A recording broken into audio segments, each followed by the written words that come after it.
Hello, Patrick Stack here. Do you like sport and good conversation? Then we've got a great podcast for you. One cracking story, in depth, every day, in under 15 minutes. It's called ABC Sport Daily, and you can find it on the ABC Listen app. You're listening to the 2025 AFL Premiership season on ABC Sport. AFL. On ABC Radio. On digital. And on the ABC Listen app. Look for the AFL button. 1 week at a time. It's a tired footy cliche, but it's very much the modus operandi for the Sydney Swans, who are on a gradual upswing and a path to a still unlikely finals berth. They've had at least more wins than losses since the halfway point of the year, and the reality is they'll need as many as they can get. Wins, that is, if they are to come from the clouds for a September appearance in year one under Dean Cox. Today they host North Melbourne, who have dropped their past 3 results. Alistair Clarkson has dropped 3 players, in addition to the suspended Tristan Sherry. But perhaps the biggest spotlight is on Luke Parker, a man who called the City Cricket Ground home for not quite 300 games across 15 seasons, and will go face-to-face with the club he played for in 5 grand finals, including as recently as last year. My name is Brett Sprigg. Welcome to Saturday Footy on ABC Sport. As we roll on here, we're not long for the opening bounce here on a cool day under clear and sunny skies in Sydney. Daniel Garb will call the action alongside me. Good afternoon, Spriggy. Another stunning Saturday at the SCG. How good has the weather been in Sydney over the last couple of weeks? They've turned it on again. For this one, the Swans need to be perfect all the way through. We know that. So they're expected to win today, but North a couple of years ago and were unlucky to lose to the Swans. And I'm keen to see a lot more from North today. I think we all agree that they've underachieved yet again this season. They should have had a few more wins on the board based on the talent in their midfield in particular. So they need to finish the season off strong going into next year. Keen to see a competitive effort from them this afternoon. For the Swans, in comes Dane Rampy, back from a calf injury. Peter Laddams has been recalled as well at the expense of Tom McCartan, who is out with concussion, and Aaron Francis, who was dropped. Laddams, curiously, is the sub for the Sydney Swans, while for the Roos, Zach Banch becomes their 5th debutant of the season. He was picked up in this year's mid-season draft. 22-year-old small forward on the VFL flag with Werribee. Banch will be the sub. Luke Davies-Uniacke back in as well, a big name for them. Callum Coleman-Jones and Brent Teagle playing their first games for the season as well. Out goes Sherry suspended, Bailey Scott, Finbar Maley, Robert Hansen Jr. all omitted. The sub, as I mentioned, is the man on debut in Zach Banch. Our experts here are firstly one of my old colleagues from out west who won a couple of flags on one of these sides, Peter Bell. Nice to see you, Belly. It's great to be here, and I've taken the opportunity to avail myself of some sunshine here in New South Wales and get away from that bitterly cold and long Perth winter. I've been over here with some of WA's underage teams in a new role, but really looking forward to seeing this game. And obviously the Cherry Grundy matchup would have been tantalising given the respective form of both of them. With Cherry out now, we have Callum Coleman-Jones and Bryn Teagle in the ruck for North Melbourne. There is a void there, I suppose, for Alistair Clarkson's men in that battle against arguably the leading ruck in the competition, Brodie Grundy. And alongside you and the experts chair, our ABC Sport triple threat, star player, coach, commentator Alicia Eva. Nice to see you, Alicia. Oh, Spriggy, it's always great to be in the commentary box when you give me an intro like that. But no, it's great to be here in a beautiful Sydney afternoon. I feel like I'm always saying that. But yeah, I'm very much looking forward to this contest and seeing this young North Melbourne side go up against Sydney.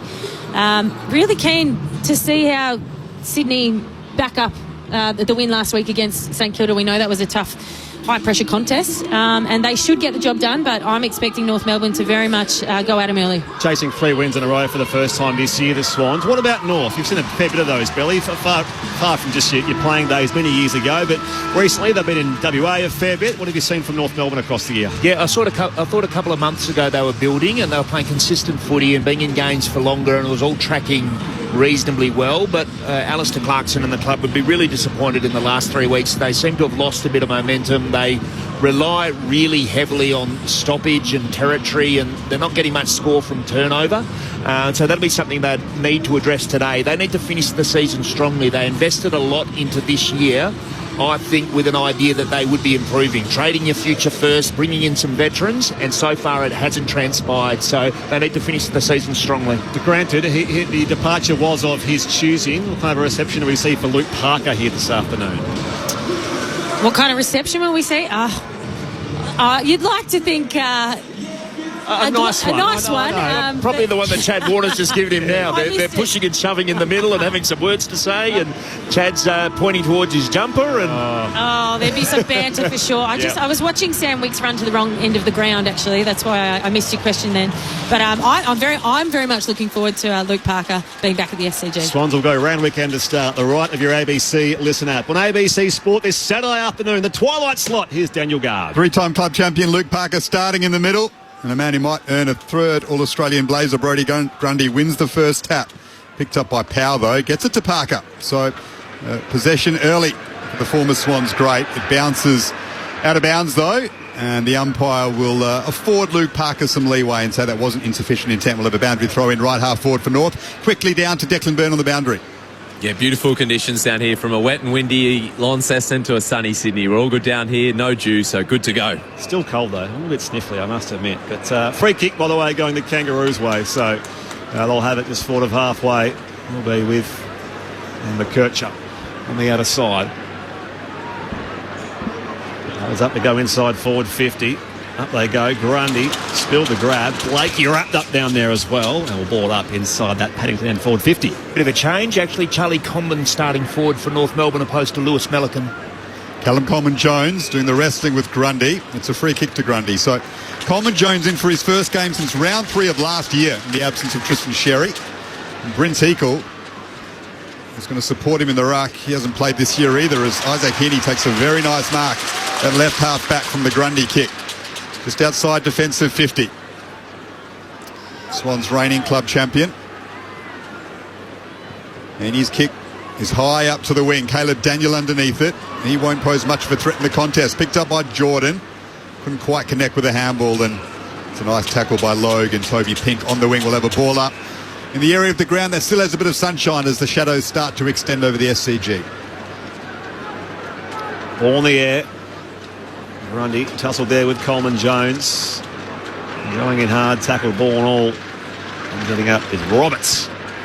There's a few ex-Swans out there. Toby Pink was a Swans rookie. Of course, Luke Parker, Jacob Constanti and Dylan Stevens as well for the Kangaroos. The visitors this afternoon on the stoppage. Mills back to Wicks. His kick up towards half forward. Towering grab, Chad Warner.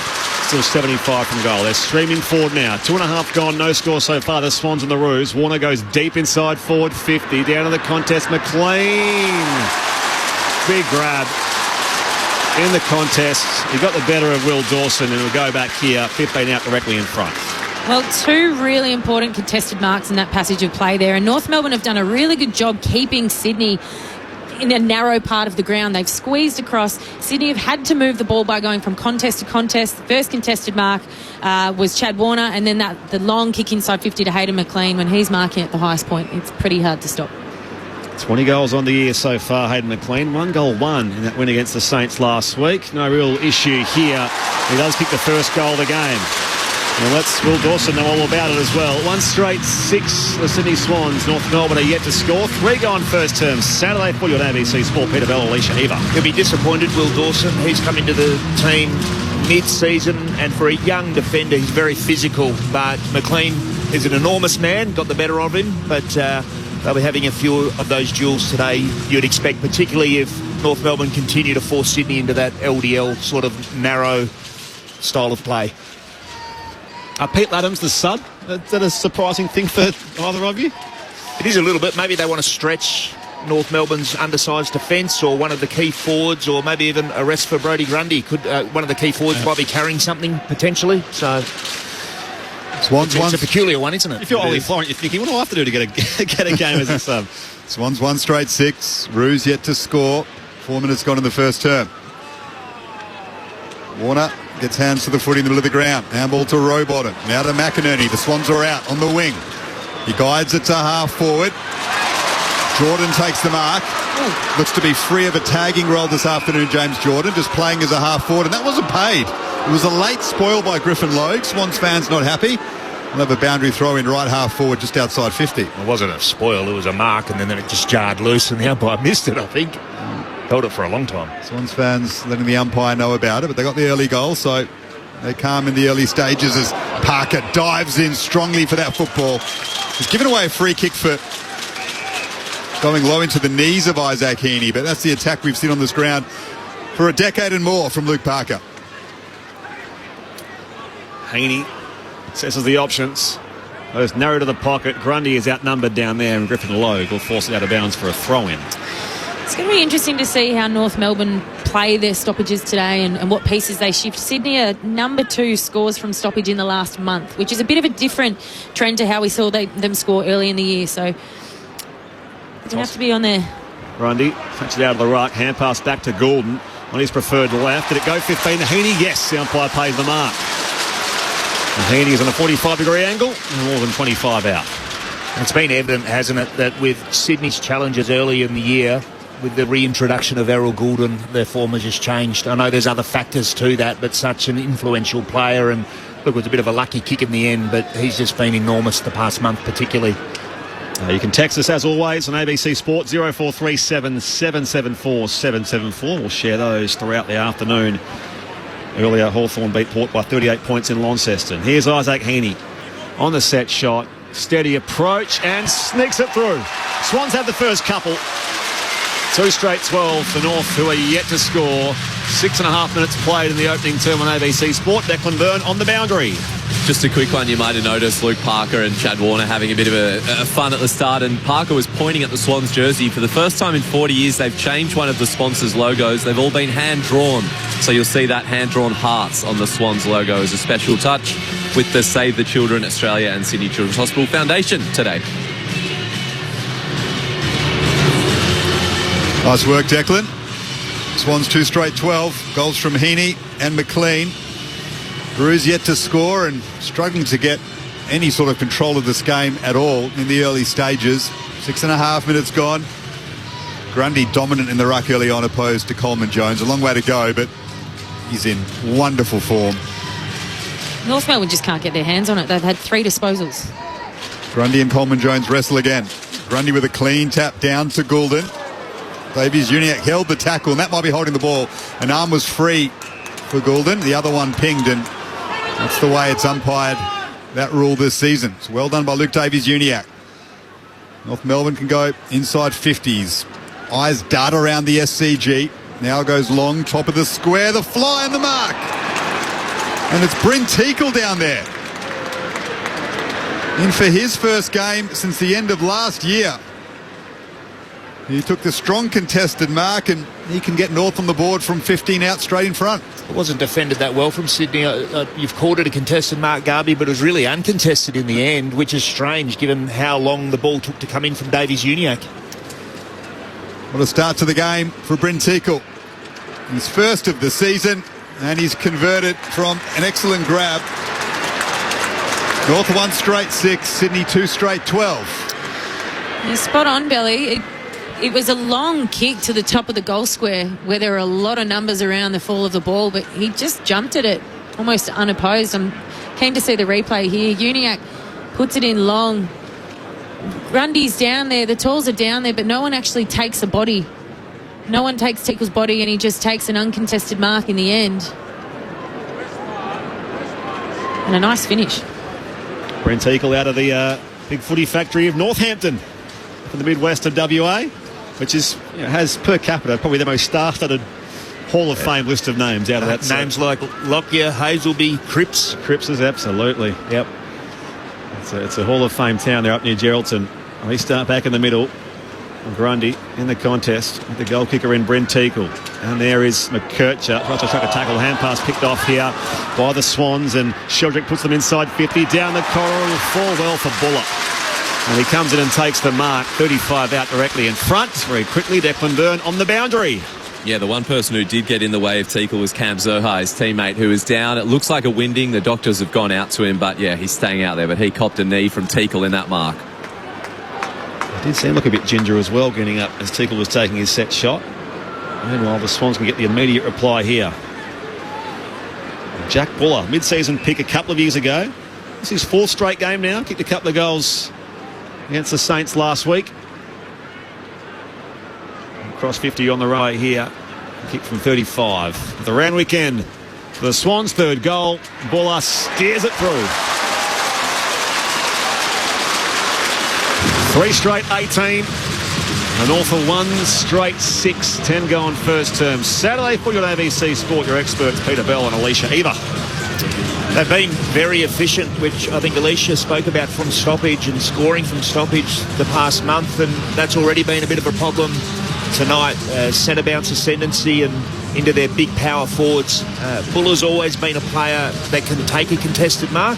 Had some issues along the way with injury, but both he and McLean have looked really threatening so far with a goal each. Just the 5 possessions for North, 10 minutes into this game on a beautiful Saturday afternoon at the SCG. They have kicked the 1 straight. Swans 3 straight 18. Struggling to get any sort of control of possession at the moment. North Melbourne. Grundy again with the clear tap, but down to Parker.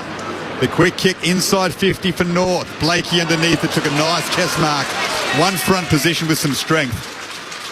And caps it off with the grab. Plays on quickly, does the Lizard to half forward. McKercher's underneath it. Goulden there with him. They both keep their feet. It bounces nicely for Lloyd. Got the hands free back to Goulden. Just outside attacking 50.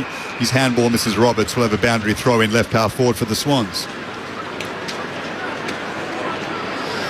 Already you can see North Melbourne are hell-bent on wanting to defend the corridor. Blakey just superb vision out there to look long and wide to Errol Goulden, who did look dangerous in that scenario. 11 going first term. Swans by 12 with the stoppage. Grundy, Goulden. Heaney works it back to Cunningham. Hand pass missed. Blakey. Unkind bounce as well as it's wrapped up down there by Cooper Harvey.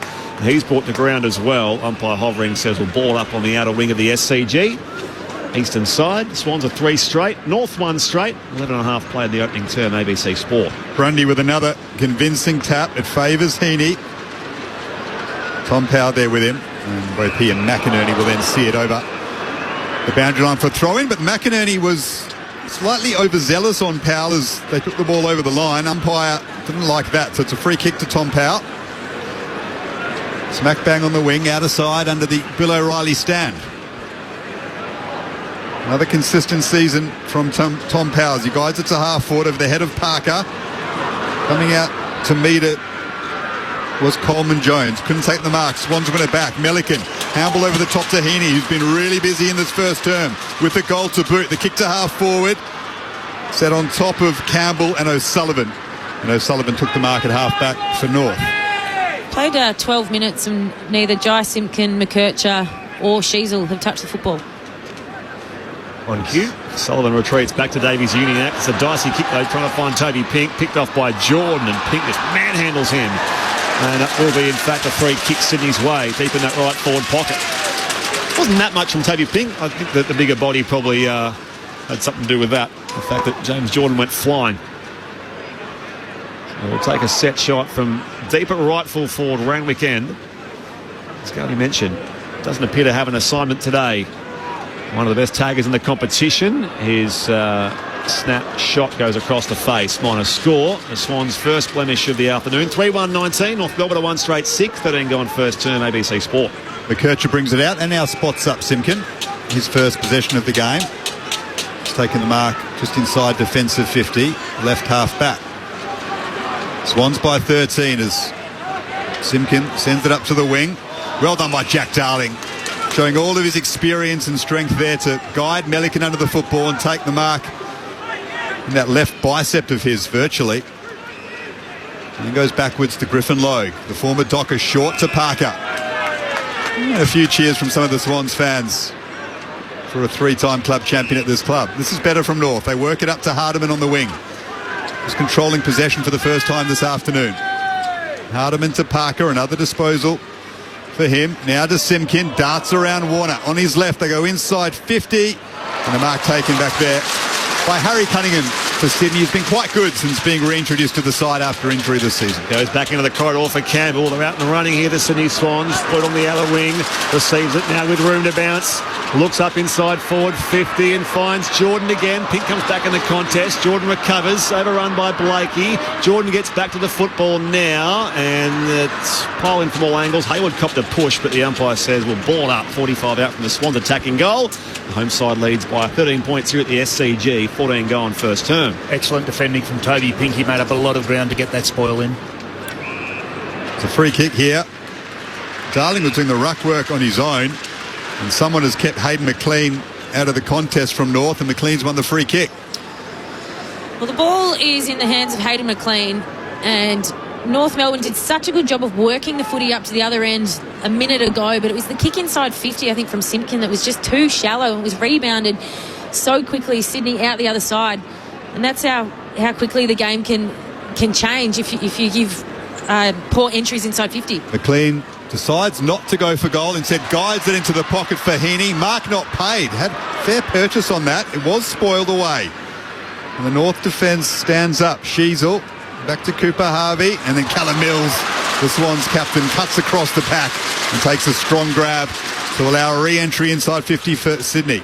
Mills just forward of halfway, pops it back to centre half forward for Hayward.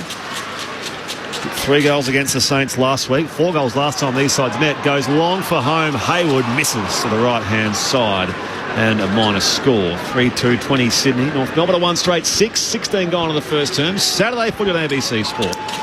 Just continuing on my point there, North this year 18th in the comp from transitioning the ball from D50 into inside 50, so they've got to maximise those opportunities when they get them. McKercher to Hardiman, up to the wing. Coleman Jones couldn't quite take the mark. Did well to get their hands free and handball it back to Powell. He lifted the arms to try to give it back to Coleman Jones, but it's over the boundary line in between the interchange gates down to Declan Byrne. Just a quick one on a great matchup today. Constanti and Mills will spend a lot of time in each other's company. First time they'll play each other. Constanti was really fire in the first clash, but Mills wasn't there. So of course, Constanti, the man involved with the unfortunate end of season injury to Callum Mills that kept him out for almost the entirety of last year. That unfortunate Mad Monday wrestling mishap that went horribly wrong for Callum Mills, so that is an interesting matchup. It's the 13 games in 2 years for the Sydney skipper. Now his 14th game, in fact, so yes, indeed, there's context there. Mills back to Blakey, fires the hand pass forward, it's pressure, Jordan, back to Sherick, goes the fend, he was caught though, hand pass picked off. Davies Uniac did well, she has it with McKercher, off half back they go, Sheasel. Little chain here now for the Kangaroos. Can they get moving? Constanti the hand pass, a narrow release through Curtis, wide to the flank in front of the members stand, and it goes out of bounds for a throw-in. Right on the junction of 50 at left half forward for North Melbourne, who trail by 14 points early on here. The Swans are 3-2-20, North are 1 straight 6. You're with Brett Sprigg, Daniel Gard, Peter Bell, Alicia Eva and Declan Byrne at a sunny SCG. Earlier, Hawthorn beat Port by 38 points in Launceston. Darling and McLean doing the ruck work. Half forward for North. Picked up nicely by Harvey. Now back to McKercher on that left. Sends it deep into the forward pocket. May favour Coleman Jones here. Went in the soccer off the ground. Couldn't quite connect. And is taken over by Melican for a rush behind. So Swans 3-2-20. North 1-1-7, a 13-point lead to the home team. Saturday footy on ABC Sport. 17.5 gone in the first term. Notice Chad Warner looks like he's setting up to play as the deepest Sydney forward. Blakey buys some space on the kick out, goes back to the middle of the SCG down the corridor. Hayward got a hold there on Pink. It will be a free kick coming back North Melbourne's way as a result of that. It certainly looked like a set play there, didn't it, Belly? If that ball got out the back, there was no one that was going to catch Chad Warner. 3 years as a Swans rookie, 0 AFL games, Toby Pink. Debuted in Sydney against the Giants last year. An established North Melbourne player. Loads up back inside forward 50. Melican in the contest with Curtis. Ricochets down to Sheasel. Hand pass comes back here to McKercher and now Phillips. Hand pass back to Sheasel down the line and it's swirled away by Hamling. Picked up here. Constanti. The hand pass off to Cooper Harvey who snaps, and that's a nice start for Cooper Harvey. Coming off 4 goals last week. He gets North Melbourne's second and cuts the margin back to 7 points. Yeah, well, he showed a lot last week, didn't he? Kicking 4 goals against Melbourne. And it was interesting because some of his goals last week were actually as a leading forward, which for a small player you don't really expect.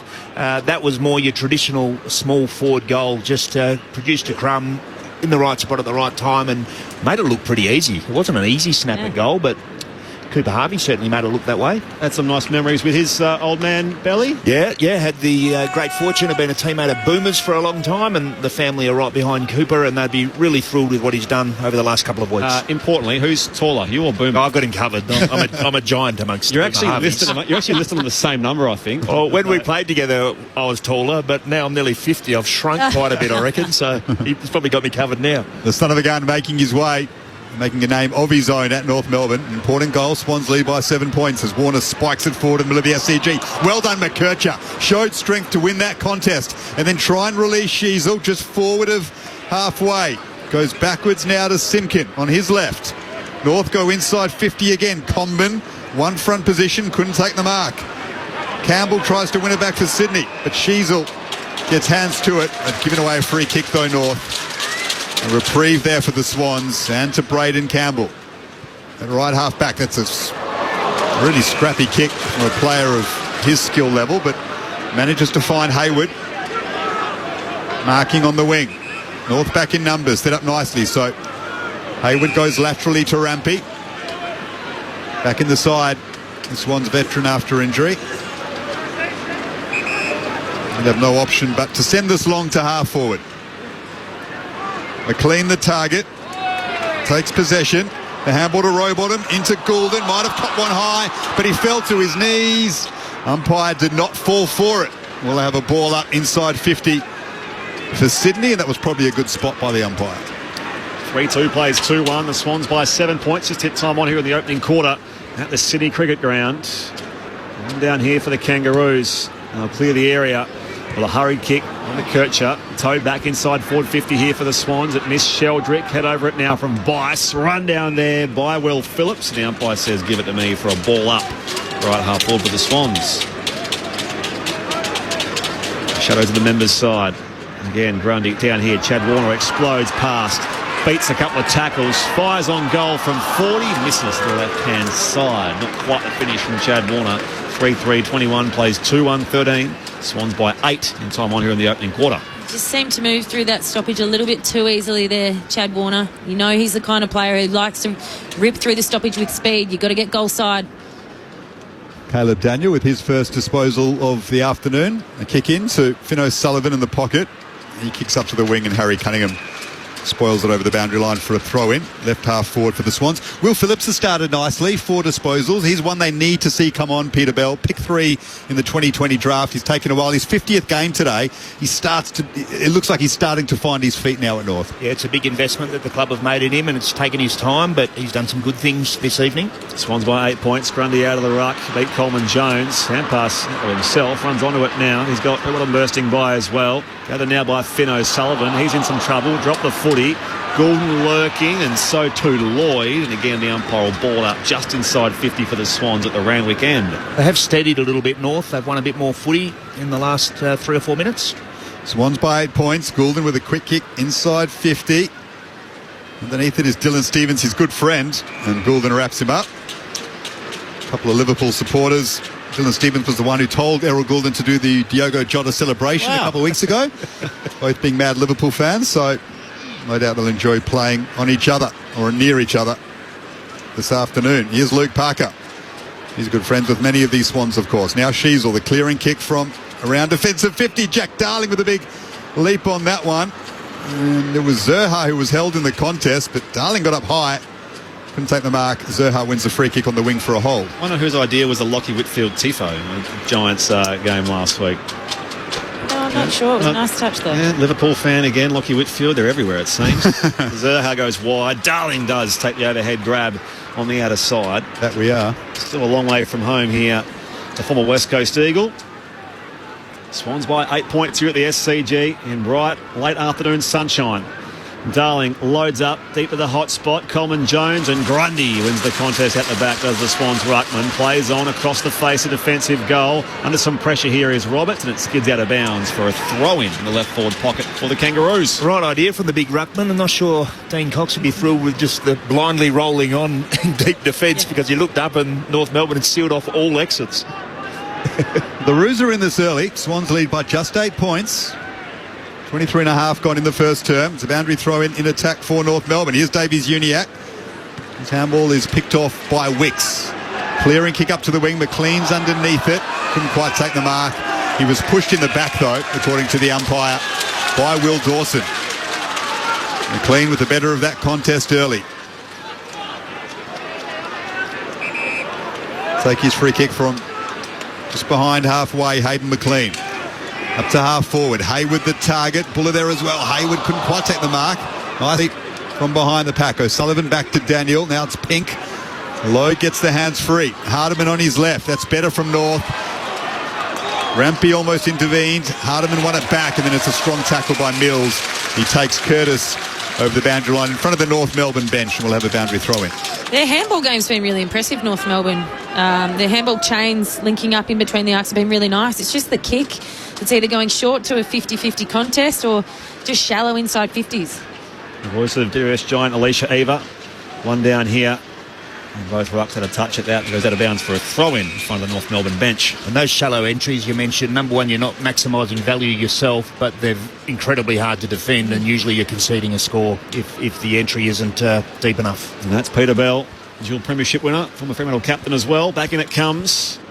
Grundy in the wrestle there with Coleman Jones. Heaney tries to trap it now and brought out of bounds by Tom Powell for a throw-in once more.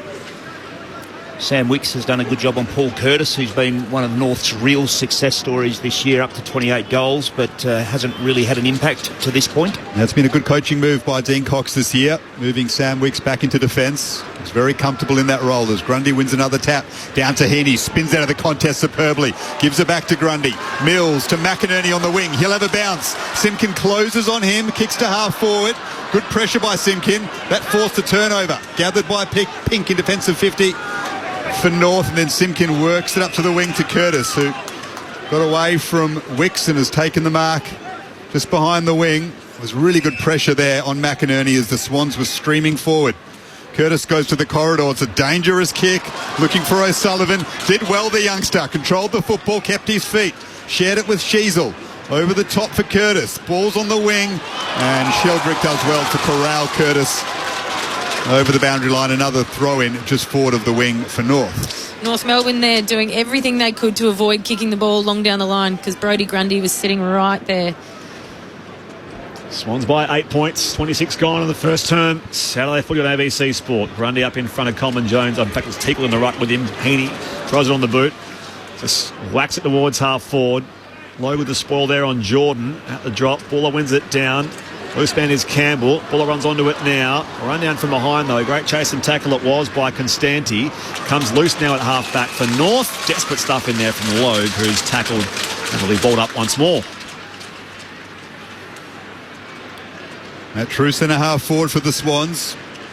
Late stage of the first term.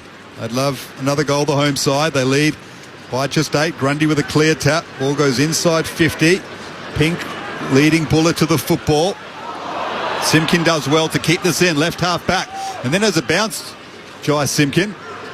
Some composure shown by the North veteran. His kick though is slightly off target, and Hamling marks in front of Comben just behind the wing for the Swans.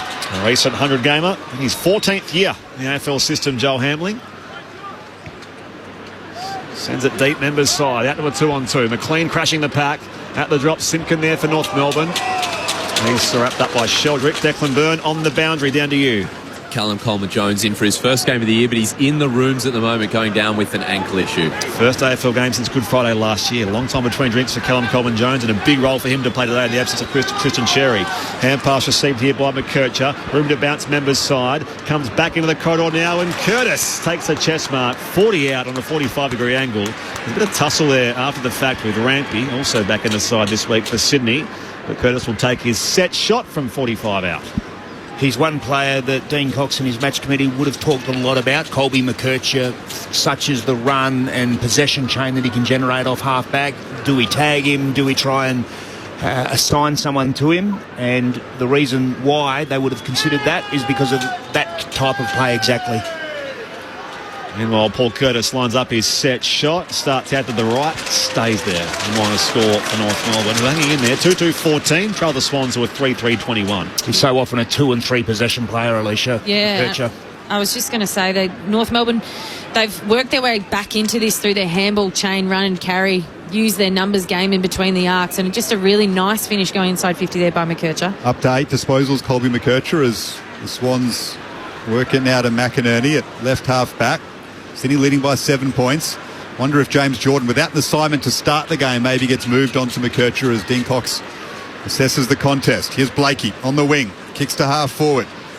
Warner had the chance to mark that cleanly and then won the free kick. Had the An arm go over his shoulder.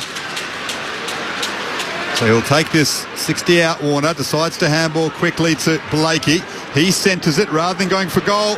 Over the head of McLean and Grundy. Parker's back there doing some neat defensive work for North. Clears defensive 50. Melican underneath it. Couldn't take the mark. Common gets hands to it. Warner half his side wraps him up.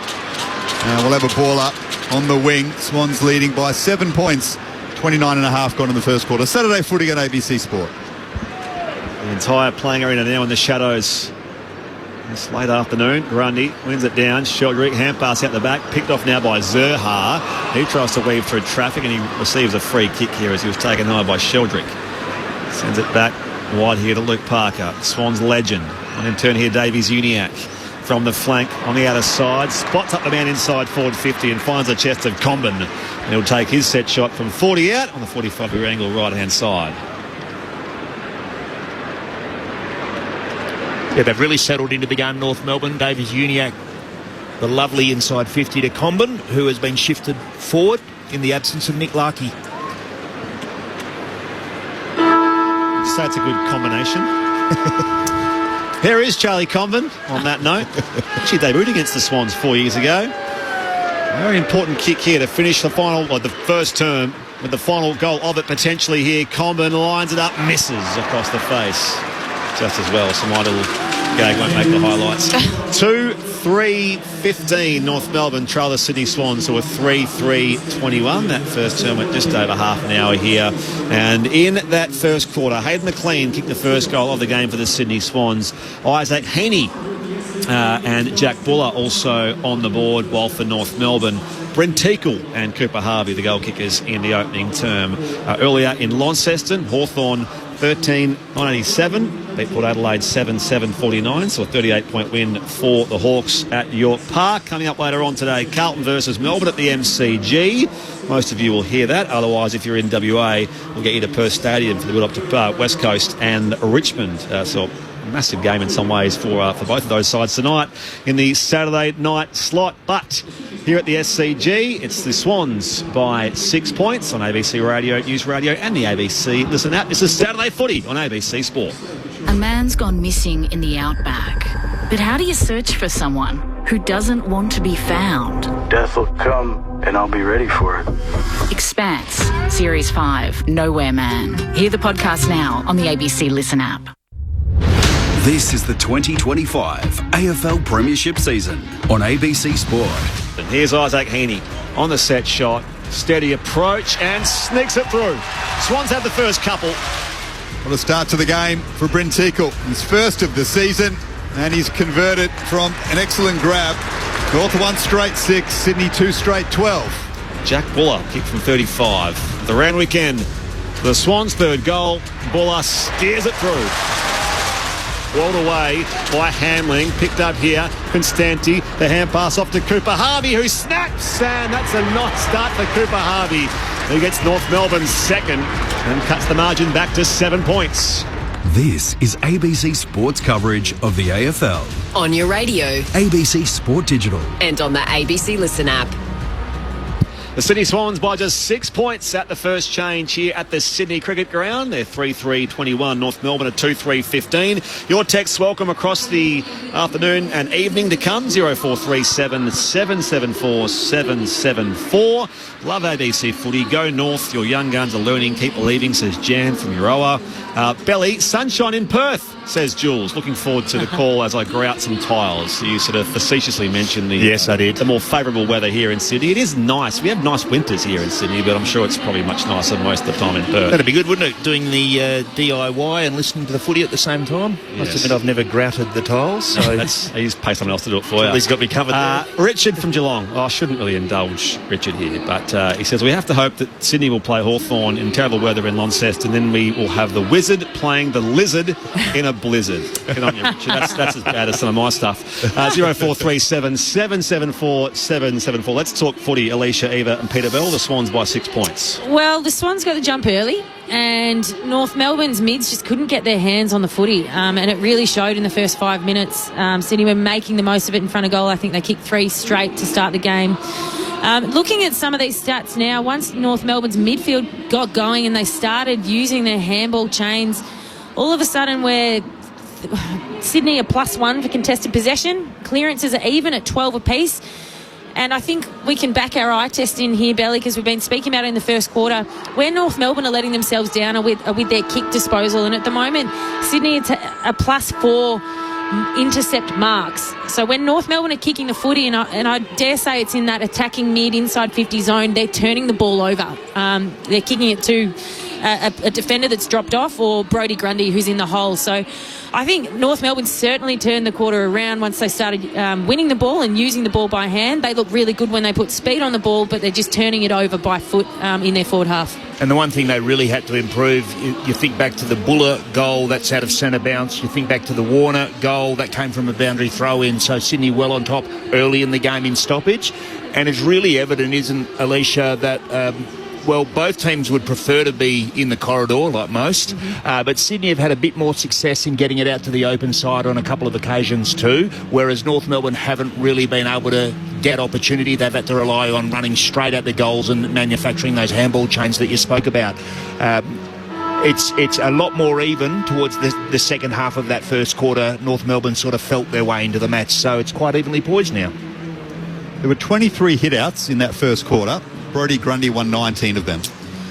He's got 9 possessions as well, 3 score involvements. I mean, he's motoring towards a third All-Australian Blazer on form, but this afternoon it's a concern for North. We knew it would be without Tristan Sherry, and the clearances are even, 12 apiece, but they can't allow Grundy to have that sort of dominance, can they, throughout the entirety of the game? It's one thing to have the clearance win, but it's what also you're doing with them, and already they have scored a couple of goals. Declan will give us an update on Callum Coleman-Jones as well. They have Bryn Teakle as insurance, but if Coleman-Jones is incapacitated to a degree, then Grundy's dominance will surely be more pronounced. And your thoughts, Alicia Eva and Peter Bell, on Luke Parker's first quarter? 8 disposals. He's looked at it. I mean, he wasn't happy with the way in which he left Sydney. He thought he was cast aside during stages last season. That's why he started talking about a move. Came back into the team late, but I think the move to North was already set in stone. He's been out to prove a point this afternoon. It looks like it in the early stages. Yeah, he looks like he's really switched on out there, and I noticed that a few of those later stoppages, he was actually +1 trying to shark off Brodie Grundy, who in the past he would have worked very closely with. So I wouldn't be surprised if he's trying to get under Grundy's nose again. Big news, Declan, downstairs. Yeah, it will be a test for North Melbourne because Callum Coleman-Jones has not returned from the rooms. Zach Banch has taken off the sub jersey, so he will be out there very soon. He's on the bench getting the congrats of his teammates. Zach Banch ready to debut as North Melbourne make their sub. Well, at least he gets 3 quarters on debut, but that's unfortunate for Callum Coleman-Jones and for North Melbourne. Here's the first clearance. They go in the way of Luke Davies-Uniacke. High ball inside forward 50. Up in front, Darling got a spoil from behind from Melican. At half forward still here as they share it through hands a couple of times. Bursting away here, Constanti lines them up but misses well offline, out of bounds for a throw-in deep at left full forward for North Melbourne. No change to our quarter time score inside the opening 35 seconds of this second term, but this North Melbourne sub has been made. Callum Coleman-Jones off with the ankle injury, and Zach Banch on debut into the action. So Bryn Teakle, who has a goal to his name early on, doing the right work alongside Grundy. Grundy wins another clear tap, but Swans are under pressure in their back pocket.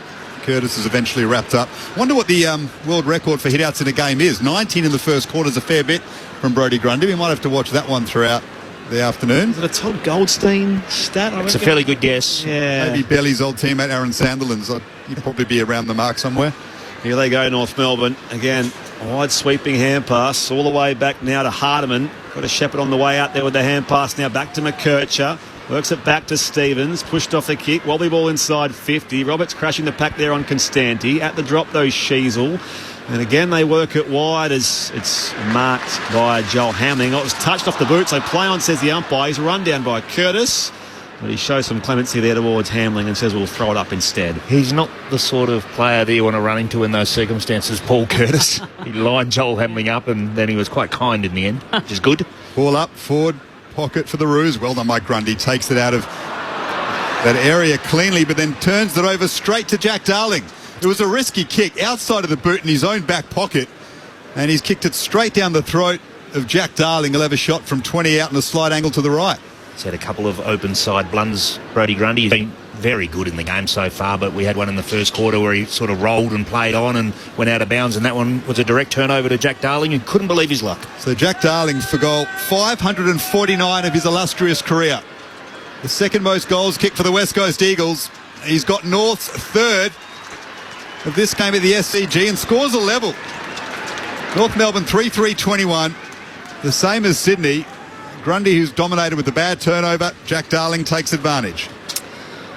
Well, the importance of winning centre bounce. And, you know, you spoke about the Curtis tackle to lock that ball in. I love when your key forwards, and we're watching it on the big screen now at the SCG, when your forwards are tackling like that, it just puts defenders and Brodie Grundy, in this instance, when he puts the ball on boot, it puts them under the pump. And Sydney clearly want to move the ball out to the open side, it seems. But on that occasion, it was just an ill-directed kick, a snap that's just landed straight in the arms of Darling. Just got to watch on Paul Curtis. He actually hurt himself in that tackle opposed to Hamling. You see him hunched over. He's still hunched over now, so I'm not sure what the issue is. We'll keep an eye on him.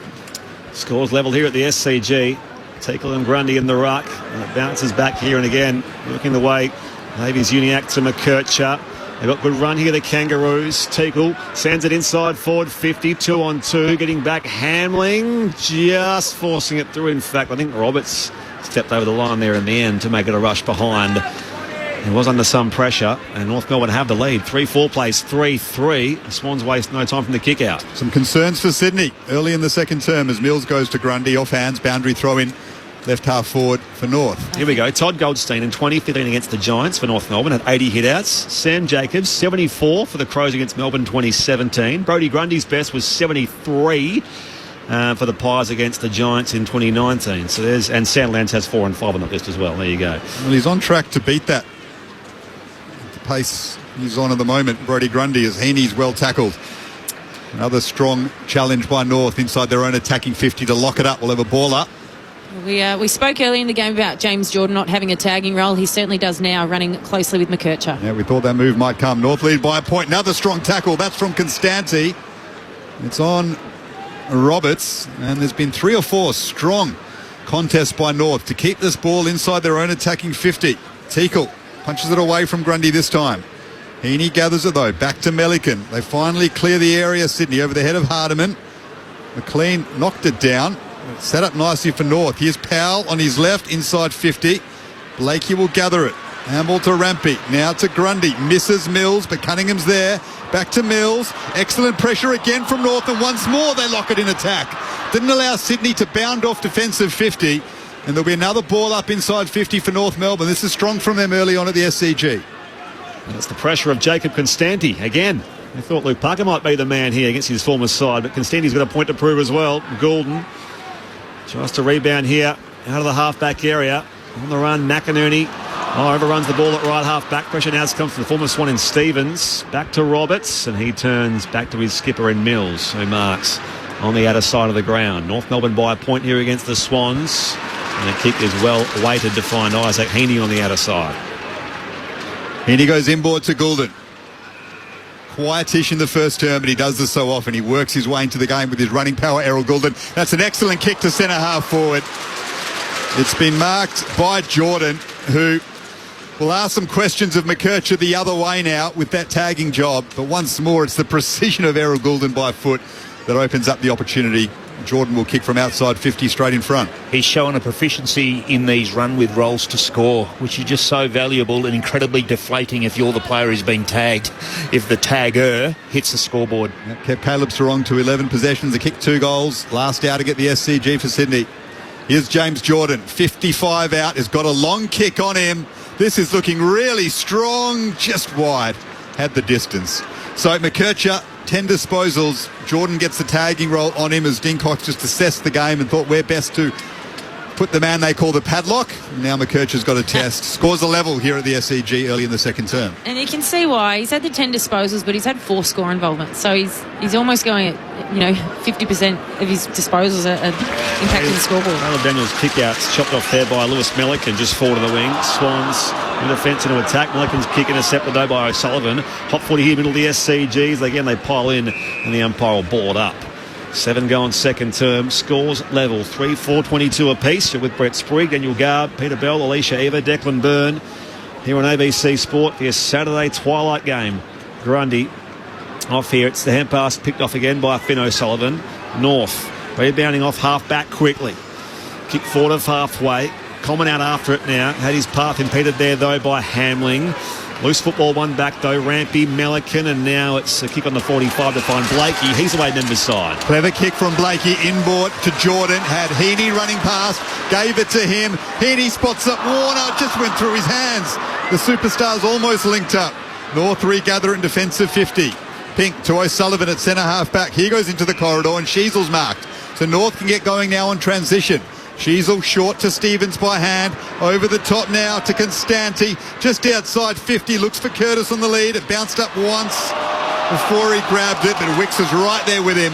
Strong tackle by Wicks. And we'll have a ball up left half forward for North Melbourne. Scores level at the SCG. First time North Melbourne have gone through the corridor today too. It was a really nice build-up. Up it goes. Grundy runs it to the outside. Curtis, a big bump there on McInerney, and it goes out of bounds for a throw-in. Umpires spotted something. So too was Alicia Eva. What happened there? McInerney went at Curtis after the contest had stopped. I think the umpire's going to say it's okay. We'll just throw it back in. That's just a warning for each of those. Grundy in front of the ruck. Now it will be a free kick going the Swans way. Grundy caught the push. That's why he was in front. 3-4-22 apiece. 8.5 played second quarter. Saturday footy on ABC Sport. Brodie Grundy. Swans in 4-man, showing all of his confidence by playing on and taking a bounce before kicking up to the wing. Davies Uniacke dropped an easy mark alone in the contest, but Daniel was there with him. He gathered it, gave it back to Luke Davies Uniacke. The smooth mover, a couple of bounces to Sheasel at centre half forward. Missed the mark, looking for Parker, who then overran the football. Campbell intervened beautifully for Sydney. Through the corridor, the Swans go now. They move it out wide to Goulden. That's dangerous for North. On his left, assesses his options and moves it onto his right. Goes inboard to McLean. And that was nice play by Sydney. They spot up Campbell eventually. He gives it back to Blakey. Chips it over the top into the pocket, and Heaney is marked. Heaney will play on. Snap on his left. And kick Sydney's fourth. 4-4-26, 4-4-28, North 3-4-22. Heaney has 2, and they worked that with some smarts, the Swans. Never panicked at all, and eventually capped it off with a goal to Isaac Heaney. Davies Uniacke coming off the ground for a spell. He did everything he could in the build-up. North Melbourne on the far wing. He got rid of Heaney in the marking contest, followed up with a ground ball, takes a bounce and then ignites a handball chain. But again, going inside 50, North Melbourne turned the ball over and Sydney just rebound with such ease. A really nice build-up of uncontested marks then the long kick into Isaac Heaney, and he does the rest. What's even worse than a shallow entry is when a handball chain gets intercepted, because all of your mids are charging over the hill, and what's there for defence behind your ball movement? Absolutely nothing. What a kick from Blakey, though. Beautiful. He's got the full array, hasn't he, Nick Blakey? The voice of Peter Bell alongside Alicia Eva with us here in Sydney on this Saturday afternoon. The Swans take back the lead midway through this second term. Restart back in the middle, Grundy. It's bounced away from McInerney. Here he gathers. Back to the goal kicker in Isaac Heaney. Goes forward of halfway again. Wide kick. Goulden out after it. And marks 50 from goal. Right half forward. Been back for over a month now, Errol Goulden. Let's fly from 55 and rides it all the way home. He loves doing that. Little handshake there with Brodie Grundy as well. What a subdued celebration.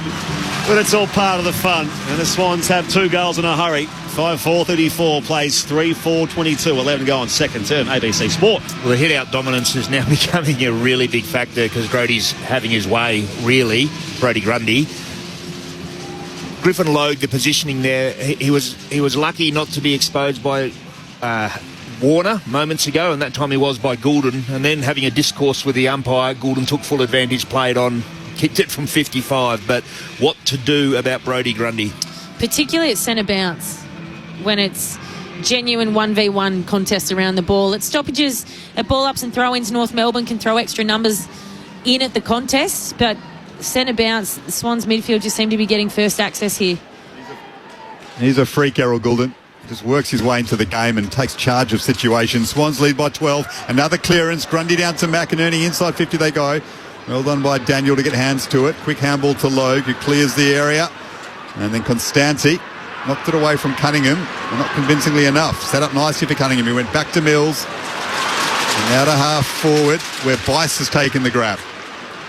Swans leading by 12. Scores were level a moment ago, but quick goals by Heaney. And then Goulden from 55 on the run. Put the Swans 2 goals clear. Bice to Heaney. And now McInerney inside 50. Bouncing ball. Couldn't quite take it cleanly back there, North. And the strong tackle by Sheldrick will mean we'll have a ball up. Top of the attacking square for Sydney. Were 5-4-34. North Melbourne 3-4-22. 12 and a half gone. Second term. Sheldrick still off contract, isn't he, Garby? He's got a few WA clubs, or a few. Both WA clubs may be asking questions about him. The WA lad. He's dropped by Rowbottom and wrapped up there in the goal square by Sheasel. Here's one of their off-contract players from memory, Angus Sheldrick. 12 points is the Sydney Swans lead. Grundy out of the right, got a toe to it now. Phillips bursting through traffic. He's brought the ground, and again the umpire will ball it up in the goal square at the Paddington end of the SCG. 12 points the Swans lead. 13 go on second term, ABC Sport. Ball up, top of the square. Grundy tried to just guide it down to his boot. Was it free kick there? Going the way up north. Was it kicking in danger out of the rough, maybe? I don't see too many of those paid. I'd say it would per round, but that's what it would have been for. Goes the way of Teakle. That kick is scrappy, but Zerhard front position. Couldn't take the mark. Picked up by Roberts. Inside 50 again. The Swans go. Teakle back there with Grundy, and two ruckman couldn't quite collect it cleanly. Boundary throw in left forward pocket. Isaac Heaney, 15 disposals, 5 score involvements, 2 goals. Talk about an impact early in this contest at the SCG. So he went to his old junior club, Cardiff Hawks, during the week, up near Maitland in the Hunter there. It's part of a mental health promotion. Swans by 12 points. All comes back in. Grundy wins it down. Logue first hands took over with skipper in Simpkin. And North go rebounding off half back. Out after it here, Melican. Takes it back to the advantage of Blakey. Takes on Zerha. Ball jars free. It was incorrect disposal. And the umpire will penalise him. It'll be a North Melbourne ball on the wing members' side. And the Swans by 12 points. The Kangaroos have it through Zerha. Cam Zerha. 32 goals for the season after signing a new contract with North last year. Goes short to Daniel. Back to Zerha. Roberts was applying pressure, but he got it to Sheasel. Works it to half forward, and that's a rare errant kick from Harry Sheasel. It's bounced, though, before going over the boundary line, and we'll have a throw-in just outside attacking 50 for North, who trailed the Swans by 12 points. 15 minutes gone in the second quarter.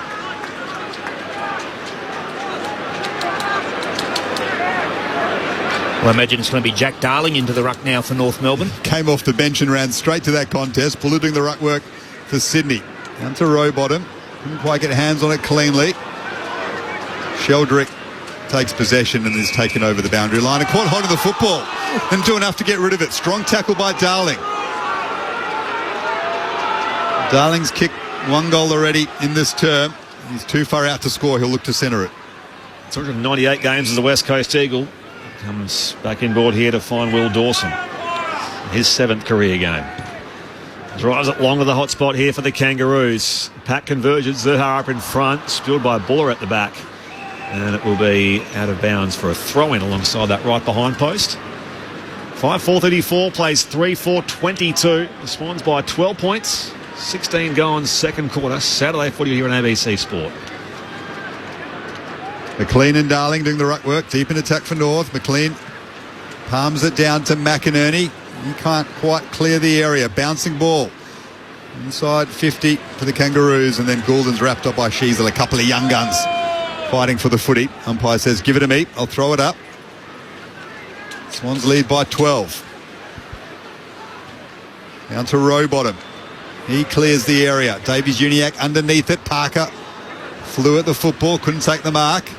Bice tries to clear the area by hands, and Simpkins tackled strongly by Hayward and then dumped afterwards. Bit of aggression on the play by Will Hayward, who's not quite been in the game in attacking 50. Thought I'll throw my body around just to make an impact. Boundary throw in just outside attacking 50 for North. 17 gone second term. as day becomes night here in Sydney. Toss back in. McLean and Darling in the ruck.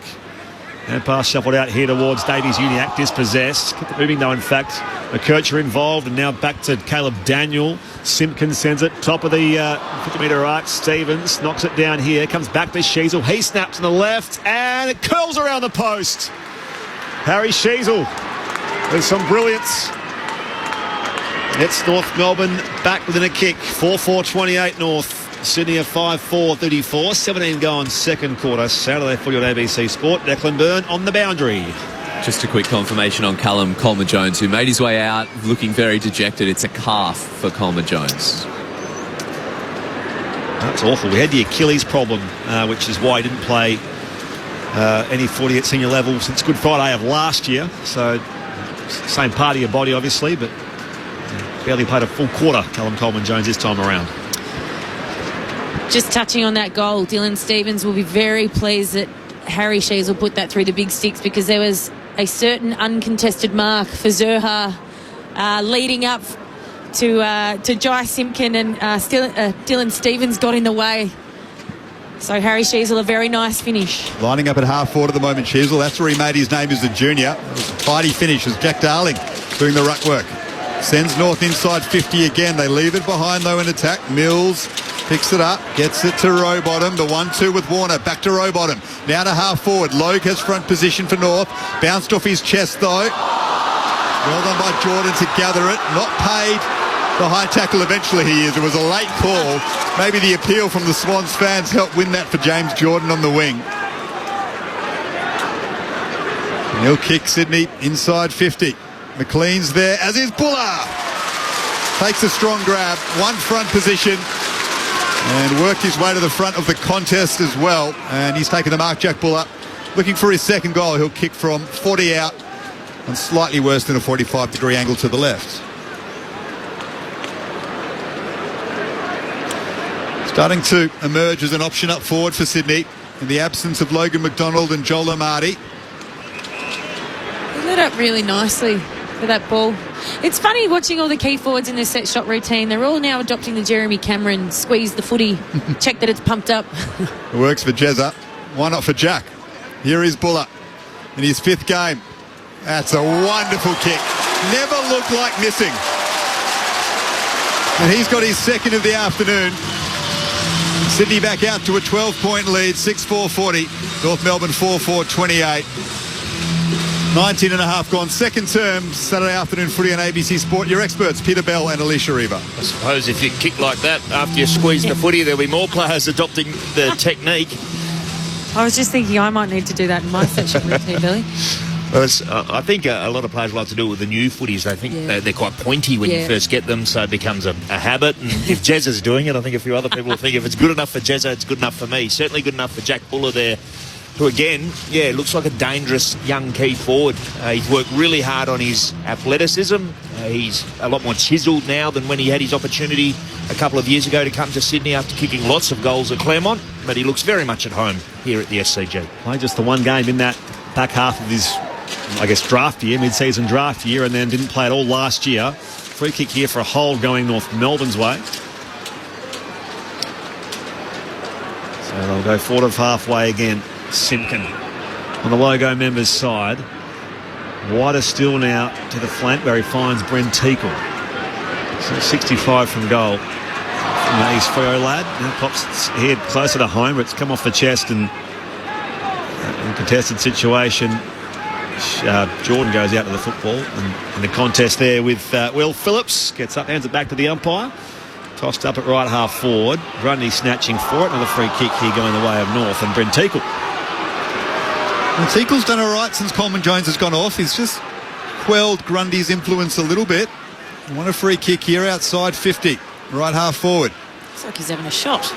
He has kicked one today. That was from about 40 metres closer than he is here. He'll set this up. Top of the square. Curtis is there. So is Zerha. Got hands for the football. They wrap him up. Ball spills free though. Now all the bodies fall on it. So a metre out from the Swans. Sorry, North's attacking goal square. Will have a ball up. Swans leading by 12 points. Grundy and Teakle. 5 players in total outside the 50. Grundy wins it cleanly, slaps it away from there, and we'll have a boundary throw in. Poor old Griffin Logue just sitting there all by himself. For the most defensive player on the ground, and half forward for North Melbourne. True centre half forward position. The modern game, hey? So the Swans by 12 points. Pye tosses it back in. 450 stoppage for North Melbourne. Grundy down here. Zerha onto it now. Quick snap and not quite the finish. He sprays it left-hand side. Minor score for North, 4-5-29. The Swans are 6-4-40. They've by no means put this game away as we approach half-time here at the SCG. Been threatening Cam Zerha. Looking dangerous around a couple of contests. Couldn't quite capitalise there as the Swans work it out to Hamling at right half back. North have set up nicely in a defensive sense all over the ground. Late stages of the second term. Just an 11-point lead to Sydney. So Hamling up to the wing. And Parker's taken the contested mark. Opposed to Warner, he would have enjoyed that, isolated. Most certainly. An excellent game so far from Luke Parker against his former club. Here's another former Swan in Dylan Stevens. He's marked it on the wing. Couldn't quite make a wing at the SCG zone. Kicks inside 50. Grundy with a big leap off hands. Here's Zerha. His kick smothered by Cunningham. Grundy slow to get to his feet. Goulden, and now Warner does so well to find some space. Hamble over the top for Goulden on the wing and eventually runs out of bounds. Grundy is okay now. They'll have a boundary throw in out of side. Sydney leading by 11 points late stages of the second term. Your text at half-time as well, 0437 774 774. Lee in Glenorchy, Tasmania, letting us know about the Goldstein 80 hit-outs. Just reminding us here, we're talking about Grundy being on pace for the new record. Free kick here, by the way, from that ruck contest, which will go the aforementioned way of the former Magpie and Demon. He's on 33 at the moment, Brodie Grundy. So he needs 40 to keep pace. He'll probably get a personal best, which is 73, his previous mark, when he was at the Pies. Gordon goes back to Blakey. Unless Dean Cox subs him at three-quarter time. That's true. Spoil sport about it. Peter Adams is waiting in the wings here as Cunningham on the switch goes wide back towards Rampy, who marks for the interchange gates on the western side of the SCG. In saying that around the hit-outs, North Melbourne are +1 in clearances, so it's certainly the stoppages around the ground. Early on in this quarter, Grundy was giving them Sydney first access at centre bounce, but around the ground, North Melbourne have been doing a good job nullifying. Toby Pick thumps it out of bounds for a throw-in front of the members' pavilion here at the SCG. Their experts, Alicia Eva and Peter Bell. Declan Byrne on the boundary. Question for our stats nerds. He got a free kick after he got a hit out before. Does that count? Oh, or is it sort of dead ball? I reckon it's the free kick would be my guess. Yeah, wouldn't have thought so. Here is Jai Simpkin at halfback for North. Grundy still involved in the contest. Jordan just soccers it forward. Picked up by Hardiman. Got it to Luke Davies-Uniacke, who slipped in that. Oh. Well, it was called a trip. I'm not sure if anyone connected with Luke Davies-Uniacke. The umpire has been completely conned here. The Sydney players putting their hands in the air saying, what on earth was that for? Luke Davies-Uniacke slipped completely and the umpire thought it was a trip. I don't want to talk about slipping over at that end of the ground. No, they don't. That's quite a humorous moment late in the second term of the SCG. Reprieve for North as Hamling does some nice defensive work to punch that away from Combin. We'll have a boundary throw in next to the Swans benches. I'd like to see that again. Yes. It looked like no one was near Luke Davies-Uniacke. The umpire was just caught in a position where perhaps the optics were disguised from his viewpoint. 11 points the Swans lead as we approach half-time. Tickle and Grundy in the ruck. Grundy down here for Heaney. Slips the tackle down there of Powell. Footy goes with him. Yeah, it's holding the ball. Umpire had a long, hard think about it. Simpkin takes the advantage. Weaves out of the Roberts tackle. Still chasing him is that man in Mills that goes on the bounce inside forward 50. Rampy back to Warner. The Swans on the overlap here. Little 1-2 with Roberts. Warner again. Sweeps it wide back to Heaney. Warner still running from that member's side. Dinky little kick towards half forward. Low there first for North Melbourne. Warner provides some pressure on the football now as it's spread back to Jordan. He goes inside 50 to Riley Moss. He gets on the end of it. Takes a big contested grab. 35 out. Slight angle right of centre. Belly, it's becoming a bit of my pet peeve today. The North Melbourne's entries, they're not finding a target, and Sydney are rebounding, and not just rebounding, to between the arc stoppage. They're going end to end too easily. So I don't know, Jai Simpkin, he's running ball in hand. Is he better off going long to contest and bring the smalls into the game if the ball comes to the ground? I'm just not sure finding a 1v1 inside 50 is working. Swans have found some momentum here. Riley Bicer, just his second career goal, misses to the left-hand side. Margin is 12 points Sydney's way. 6-5-41, plays 4-5-29, 27 goal in second quarter. Saturday footy on ABC Sport. McKercher back into O'Sullivan. Now short to Stevens, still in defensive 50 North. Now they move it out wide. Well done, Hardiman. He's having a tidy game off half-back for North. Has a bounce, kicks to half-forward. Rampy underneath this, opposed to Zerha. Off hands and over the boundary line, just outside attacking 50 for North Melbourne. Swans leading by 12 points. North just hanging around in this contest, despite the dominance of Brodie Grundy in the ruck. Callum Coleman-Jones off injured. A sad moment for him. His first game since round 3 of last year, and he's done a calf. Down it comes. Teakle wins the head out this time. Back to Heaney, though. And he's wrapped up in turn by Phillips. The ball up again. So North Melbourne have kept touch with the Swans throughout this first half. Heaney back to Rowbottom. Felled after the kick. Goes up the outer side. Buller in the contest with Pink. And now coming through, taken high, Riley Hardiman. The umpire says, no, we'll just ball it up.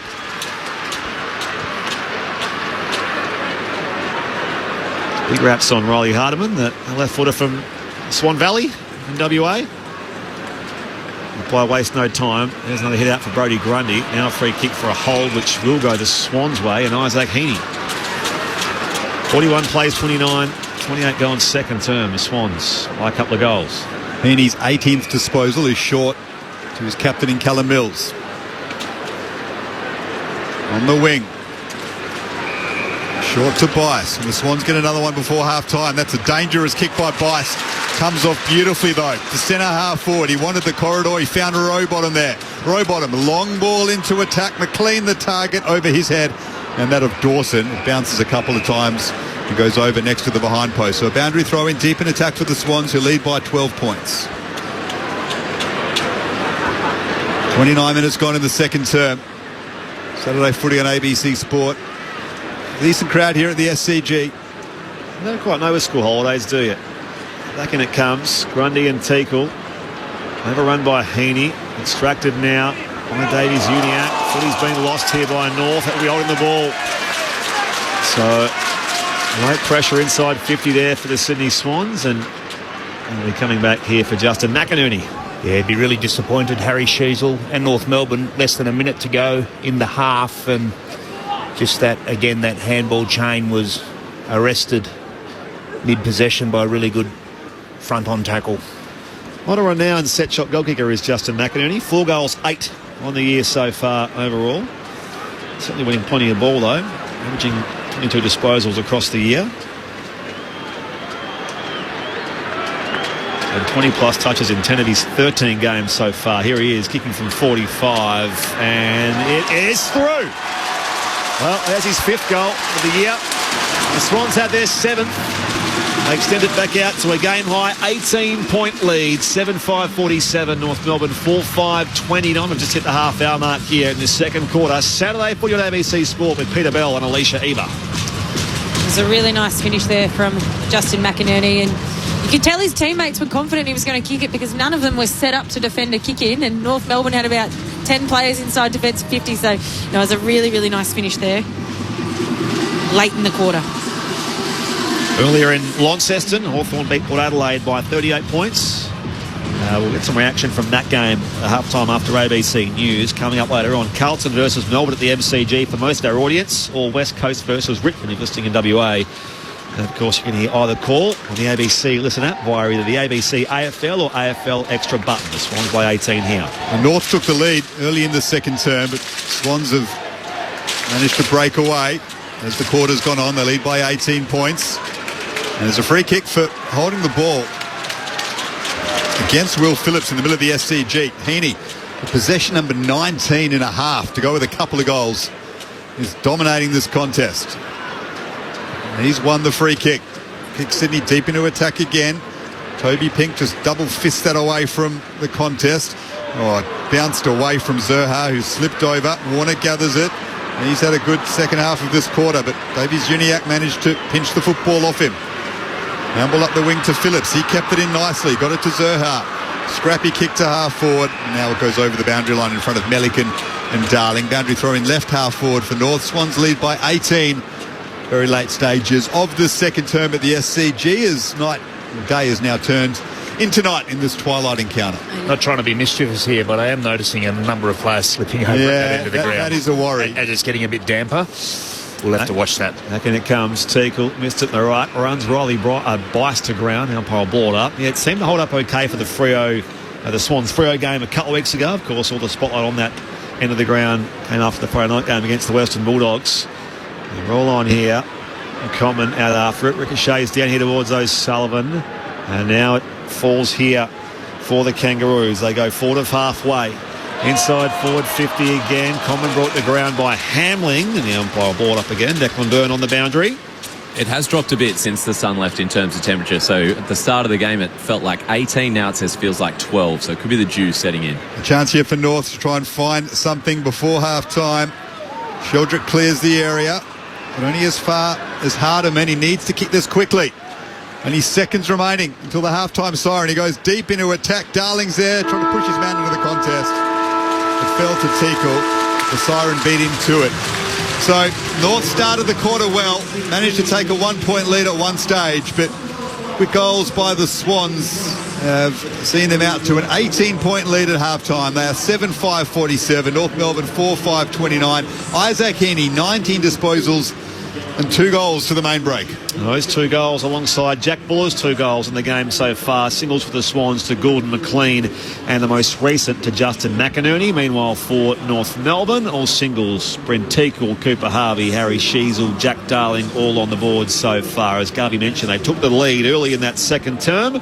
But now the Swans lead by a game high 3 goals, 7-5-47, plays 4-5-29. Your experts here on ABC Sport are dual premiership player and former Freo skipper Peter Bell and dual All-Australian and former Giants skipper Alicia Eva.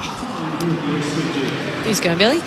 Yeah, well, look, Sydney have certainly had the best of it, and the area that you've correctly identified, Alicia, for North is how much value are they getting out of those handball chains? It's very much in their DNA. It's clearly how they want to play. But when your shoulders are out and you have the chance to kick, maybe you should be kicking and taking a bit of territory and giving your forwards a chance rather than that extra handball, which is easier said than done, particularly when that's the way you've been drilled to play. I think they have had opportunities to do that, and I'll be guessing, I don't have the marks inside 50 here for North, but I wouldn't think it'd be any more than 1 or 2. I remember Bryn Teakle taking one in the first quarter. I'm not sure there's been too many other opportunities. Having said that, the SCG is a difficult ground to get those marks inside 50 because of the smaller nature of the ground, but Sydney have had more opportunities in that free-flowing style that they're looking for, getting it out open side on occasion. Both teams have denied corridor quite a bit, but just through some really good ball use from players like Heaney, Goulden, who kicked a goal as well, as did Heaney. I think he's got the couple, hasn't he? Isaac Heaney. Yep. And Nick Blakey and those really good kickers. That's probably been the difference in the game.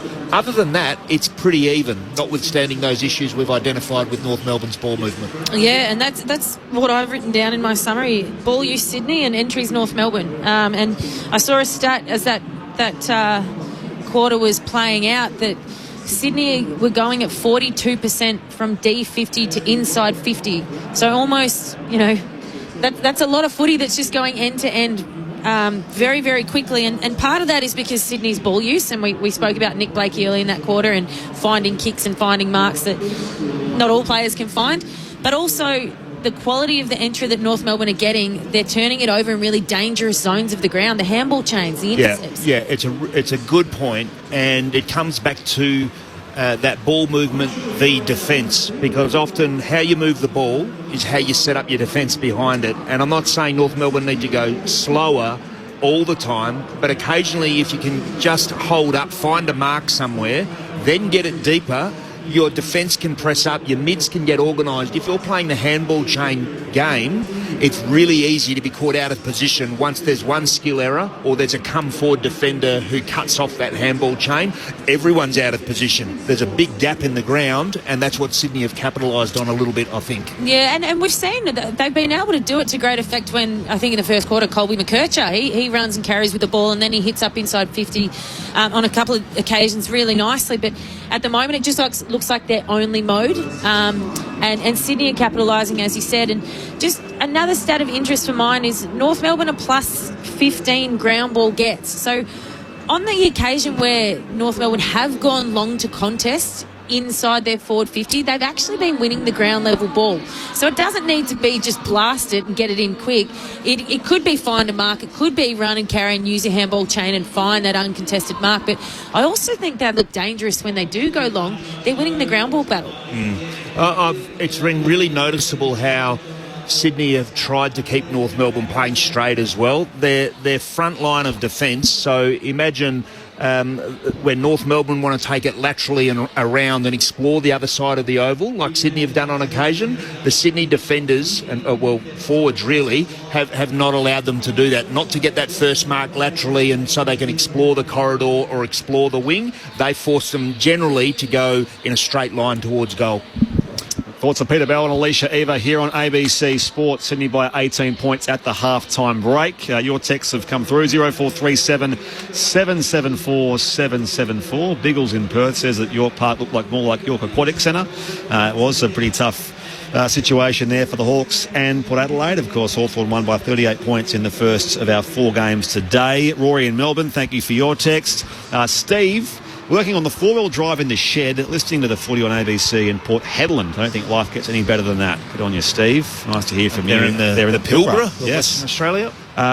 Yes, Lee sent his text about Todd Goldstein's record, which is he's just behind the pace, Grundy. 39 hit-outs to the half-time, bro. No, up to 40. He's got 40. Here we go. So that is a big watch. This could be a record broken this afternoon. Love it. Loving the call. Just been at the ground in Albury where South Melbourne played North Melbourne in 1952. The reason the game was at Albury was because the VFL was trying a national round to try to bring footy more nationwide. Other games were played in Brisbane, Sydney, Hobart and a few other places. Thank you, Lockie, Ant and Lizzie, listening in Albury on the border there. In New South Wales. And Nick in Inverloch says Grundy's dominance points to the costly irresponsibility of Sherry's reckless whack of Sparrow last week, and they're certainly missing Christian Sherry today, aren't they? And you wonder, will that be a fact? I suppose there's a few ruckmen have probably gone past Sherry for the All-Australian honours, but he was right in the conversation for a long period of time. But certainly Brodie Grundy's coming with a fair amount of momentum in that conversation. He's also the Swans' leading clearance getter with 9 clearances today. So hit-out dominance, but also following up at ground level. Alicia, do you think that Grundy or Heaney has been the most influential player on the ground to this point? Heaney. For mine. Even though he's on world record pace and had 9 clearances. Well, I'm with you, by the way. Always transfer to clearances, and I know Grundy has had the 9 clearances, but I mean, Heaney's kicked 2 goals. He's had 6 score involvements, more than any other Swan on the park. He's had 5 inside 50s, 8 contested possessions, and 8 clearances himself. So for mine, it's Heaney at the moment. I'm 100% in agreement with you. The statistical boffins might be questioning it, that's all. Brandon says North are missing Wardlaw and Larkey, which is, again, hard to argue with that as well. Thank you, Brandon. 0437 774 774. The Sydney Swans by 18 points at the half-time break. We'll hear from Blake Hardwick from the Hawks win coming up next. Right now, time for ABC News.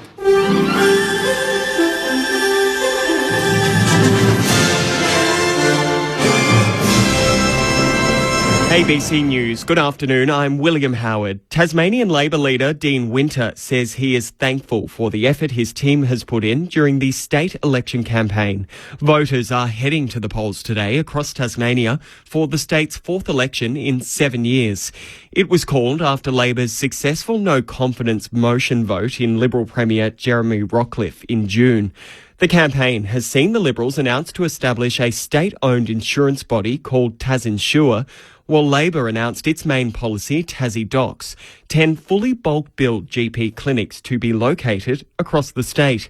Mr Winter says Tasmanians deserve change. We've given Tasmanians a choice and a choice for a fresh start, and that's what we can do. As a Labor Party, it's been 11 years in opposition. We're giving Tasmanians the choice to move on for a government that's focused on fixing our budget, that won't privatise our assets, and that will offer a fresh start when it comes to healthcare. The Tasmanian Electoral Commissioner, Andrew Hawkey, says there's been a steady stream of voters attending the 256 polling stations across the state, which have been open since 8 o'clock this morning. We'll get an indication as to the strength of the parties across each of the divisions, which may sort of give us a number of seats that each party will win. There'll definitely be one or two per division that will be unknown, and we'll have to wait till the counting commences and completes, which is late next week. The final results of all 5 divisions should be known around the 2nd of August. A crime scene remains in place after a fatal police shooting in the North Queensland city of Townsville this morning. Emergency services were called following reports of an armed man just before 10 o'clock. And the man was later shot dead following a confrontation with police. Townsville Superintendent, Assistant District Officer Chris Lawson says investigators are still trying to compile evidence. The ongoing investigation will obviously require a number of people in this area to be spoken to, and also a review of not only the body-worn camera of the police, but a review of any CCTV footage that may be available in the local area. The United States says Israel and Syria have agreed to a ceasefire backed by the US, Turkey and Jordan, days after Israel launched airstrikes on the Syrian capital, Damascus. Israel has also been hitting the southern Syrian province of Swada amid acute sectarian violence between the Druze and Bedouin communities.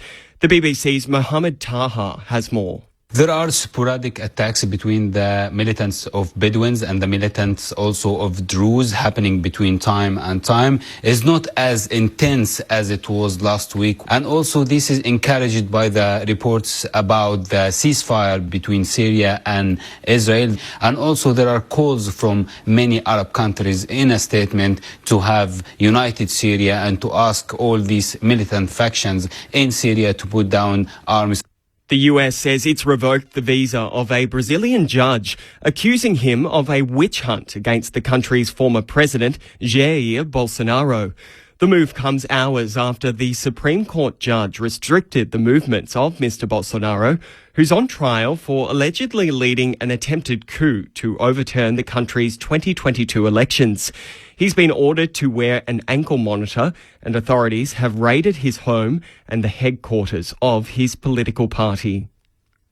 The European Union has approved a new round of sanctions against Russia, targeting the country's energy sales. The package contains provisions to lower the price cap on Russian oil sold to third countries to 15% below the market rate. It also includes measures to ensure the Nord Stream 1 and 2 pipelines in the Baltic Sea cannot be reactivated. Sweden's Minister for EU's Affairs, Jessica Ronsen-Carns, says Europe must take a hard line against Russia. We know that this hurts the Russian war economy, and I'm glad that we have a much more tougher oil price cap, but also have been able to list more than 100 further entities within the Russian shadow fleet. Very important decision. A US tech company has suspended its CEO after a big screen embrace at a Coldplay concert went viral online. In the clip, which initially appeared on a giant screen at the British band's Boston concert, a man and woman are seen with their arms around each other. When their faces appear for thousands to see, they abruptly duck and seem to hide from the camera. Reports are that both executives have been placed on leave. And that's the latest ABC News. Rugby Union's greatest tour is here. ABC Sport has all the live action of every British and Irish Lions game in Australia. Look for the Sports Extra button on the ABC Listen app. This is the 2025 AFL Premiership season on ABC Sport.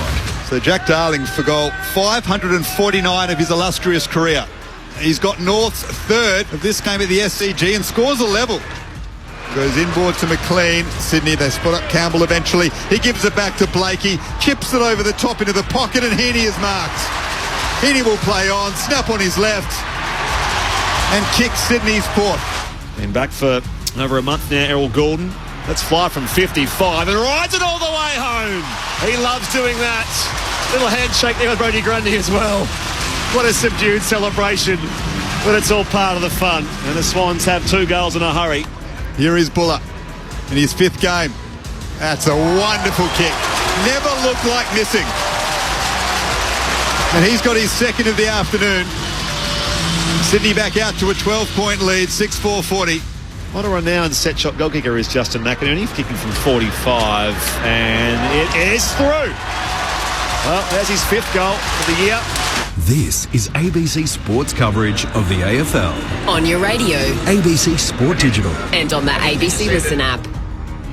Half-time here at the Sydney Cricket Ground, where the Swans lead North Melbourne 7-5-47, plays 4-5-29, a game-high 18-point lead at the major break. You're with Brett Sprigg, Daniel Garb, Alicia Eva, Peter Bell, Declan Byrne.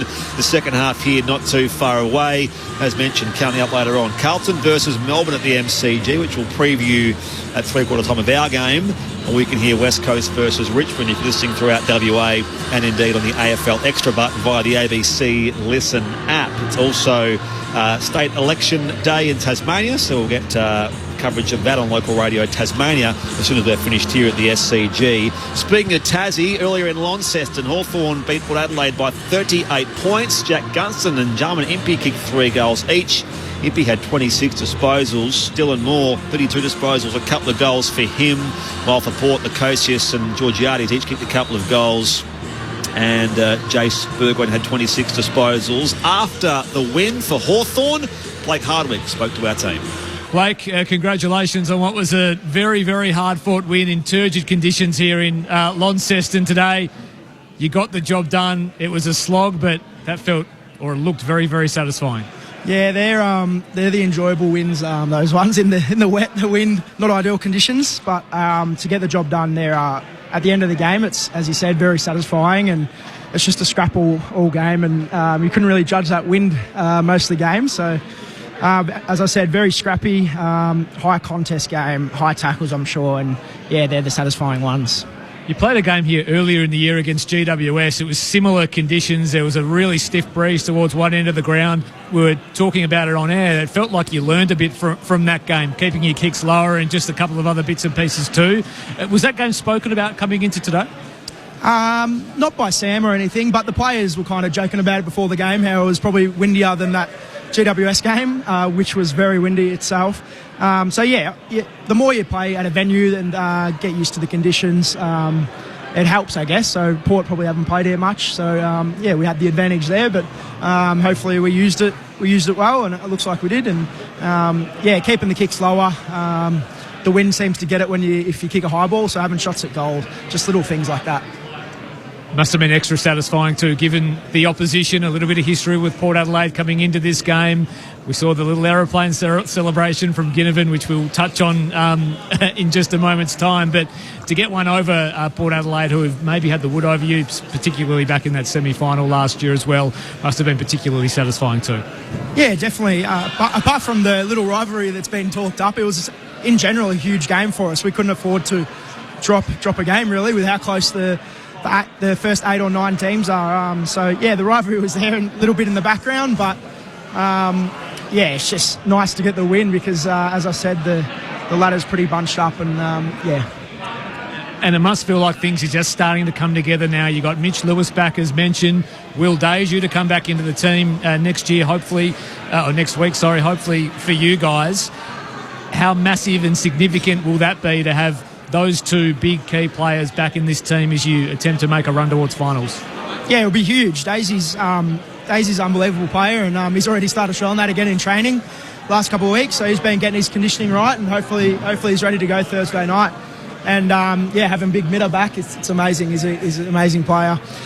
Brings a big presence for us up forward, and I'm sure when Choli's back as well, there will be a couple of twin towers up there. Will be nice to kick to, and that will help us a lot to get some scores on the board. And just lastly, Blake, in terms of the run home, I think you've got Collingwood at the G, you've got Adelaide in Adelaide, Brisbane in Brisbane.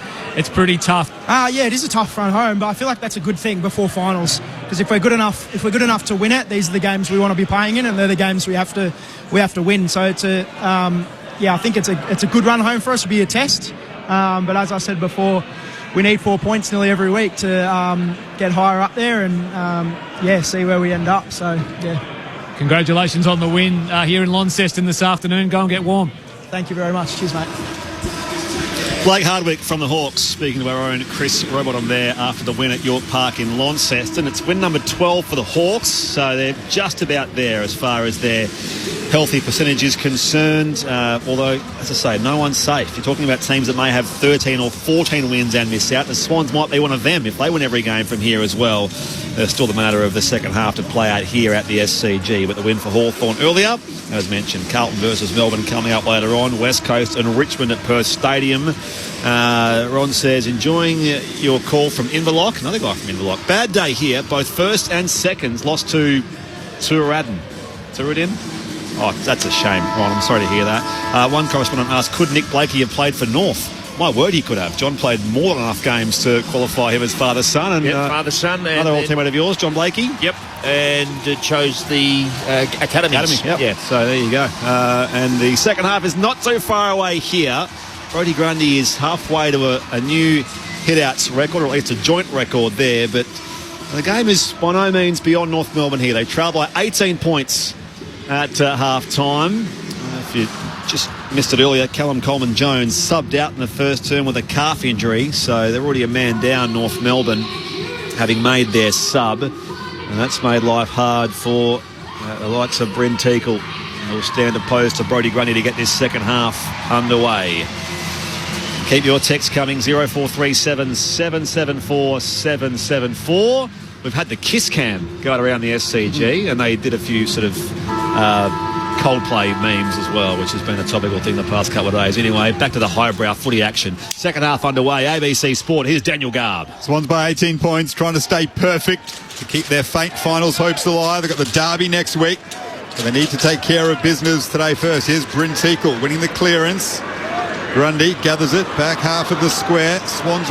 North win it back though. Sheasel to Simpkin, darts around a couple, then slips over in that dodgy part of the ground. They work it back to Powell. He kicks the top of the square, body's full over again.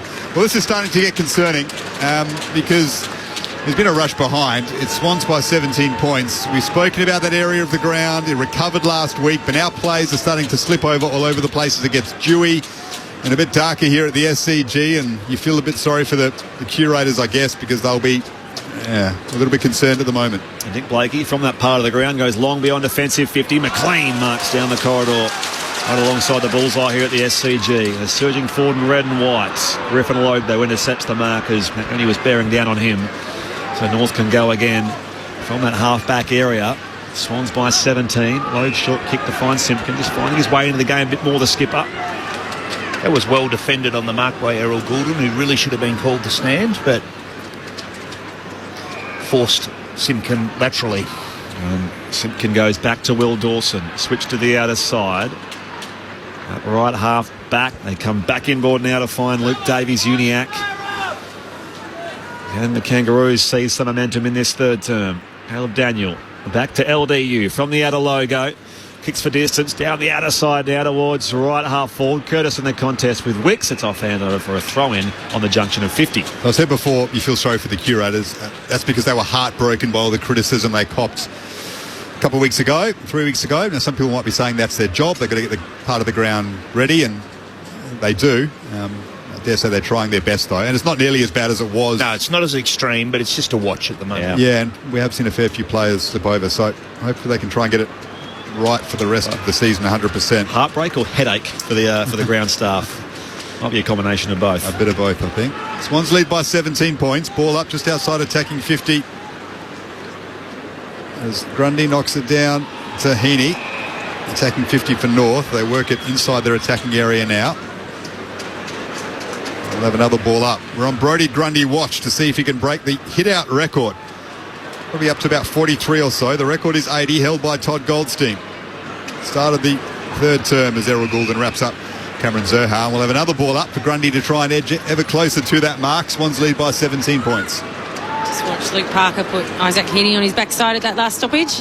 Grundy, another hit out for him. Curtis held by Cunningham. Umpire lets them go. Parker bounding for it now. Goulden hand pass to Heaney in the pocket off to Wicks. This is defensive side for the Swans.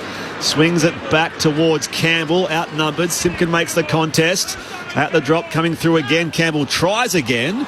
Brought down by Coleman and also Darling. And the umpire says, give it to me. 40 out from the Kangaroos attacking goal. He Pennington into the SCG. 3.5 played third term. Swans by 17 here on ABC Sport. Grundy and Teakle wrestling. Grundy does well to clear the area himself. Got it onto the boot. Contest between Dawson and McLean. Misses them both. Daniel picks it up. Gets it back to Hardiman. Inside 50 again. Northcote almost the mark to Zerha. Still free. Curtis sockets it off the ground. And it's marked by Blakey in the defensive goal square. Not sure if it was the 15. He played on anyway to Roberts.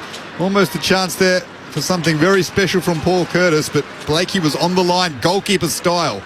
They've worked it out to Callum Mills, and he goes inboard to Warner, and the Swans are away. Warner hand pass off to Gordon, back to the Chad, goes a Fenley, the couple in his wake, now a quick bounce, and a kick towards 50, McLean reaching for it down low, takes the mark, plays on towards Heaney, almost too much on the kick for Heaney. Marks, was he off?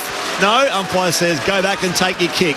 35 out directly in front. It's one thing the acceleration of Chad Warner, but also the precision of the handballs, which almost looked so casual the way he and Goulden connected then, but they were perfect. Didn't have to break stride, either of them.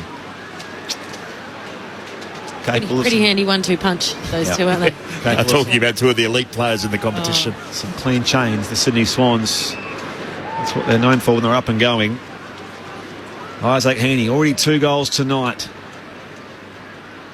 A good start in this third term for the Swans. He just tugs that set shot away to the right-hand side from on a score. 7-6-48. The Kangaroos are 4-6-30. 4.5 played third quarter. Saturday footy on ABC Sport. Caleb Daniel brings it back in. Warner had 4 disposals, 10-minute mark of the second term. He's up to 13 now. Works his way into a game so quickly. Here's Grundy, gathers it on the ground for the Swans, and then Melican, after getting the handball from Rampy, just dropped the football. Umpire lets play go on, so it squeezes out. That's good umpiring. Allows play to go on. Simpkin tries to work it to the corridor. Picked off, though, by Hayward. It was a dangerous kick. Now Roberts, back edge of the square, moves it out wide to Lloyd. Half forward to Campbell. He'll mark and want to get going quickly. Handballs it to Blakey, just outside attacking 50 for Sydney. Well done, Davies Uniacke. Cut across McLean. And now the ball goes over the boundary line. Throw in left forward pocket. But he read that well, Luke Davies Uniacke, because McLean had some separation on the lead. It was courageous from the Roos midfielder to cut in front of the big Swans attacker. Umpire to toss it back in. Grundy versus Teakle. Grundy with a hit out. Although North had the advantage. Numbers around the ball. They break away clear here. Hardiman, Luke Davies Uniacke pops it beyond defensive 50.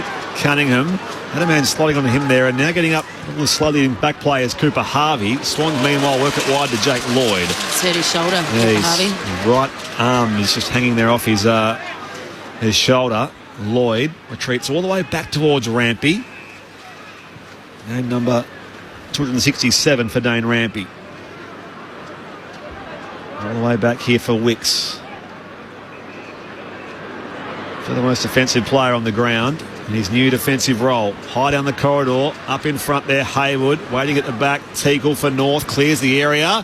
He does find Cooper Harvey, who marks at left half back. Just out the shoulder. It's a goal early, Cooper Harvey, after nabbing 4 last week. Just his third possession, though. Goes short to Jai Simpkins. Somehow that's 15. Rather generous from the umpire. Simpkins takes the mark left half back.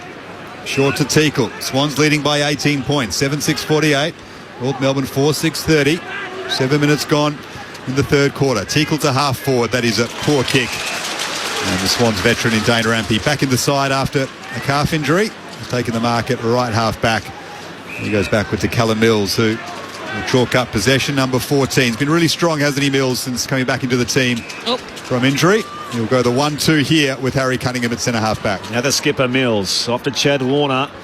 Evades the tackle of Sheasel. Room to bounce.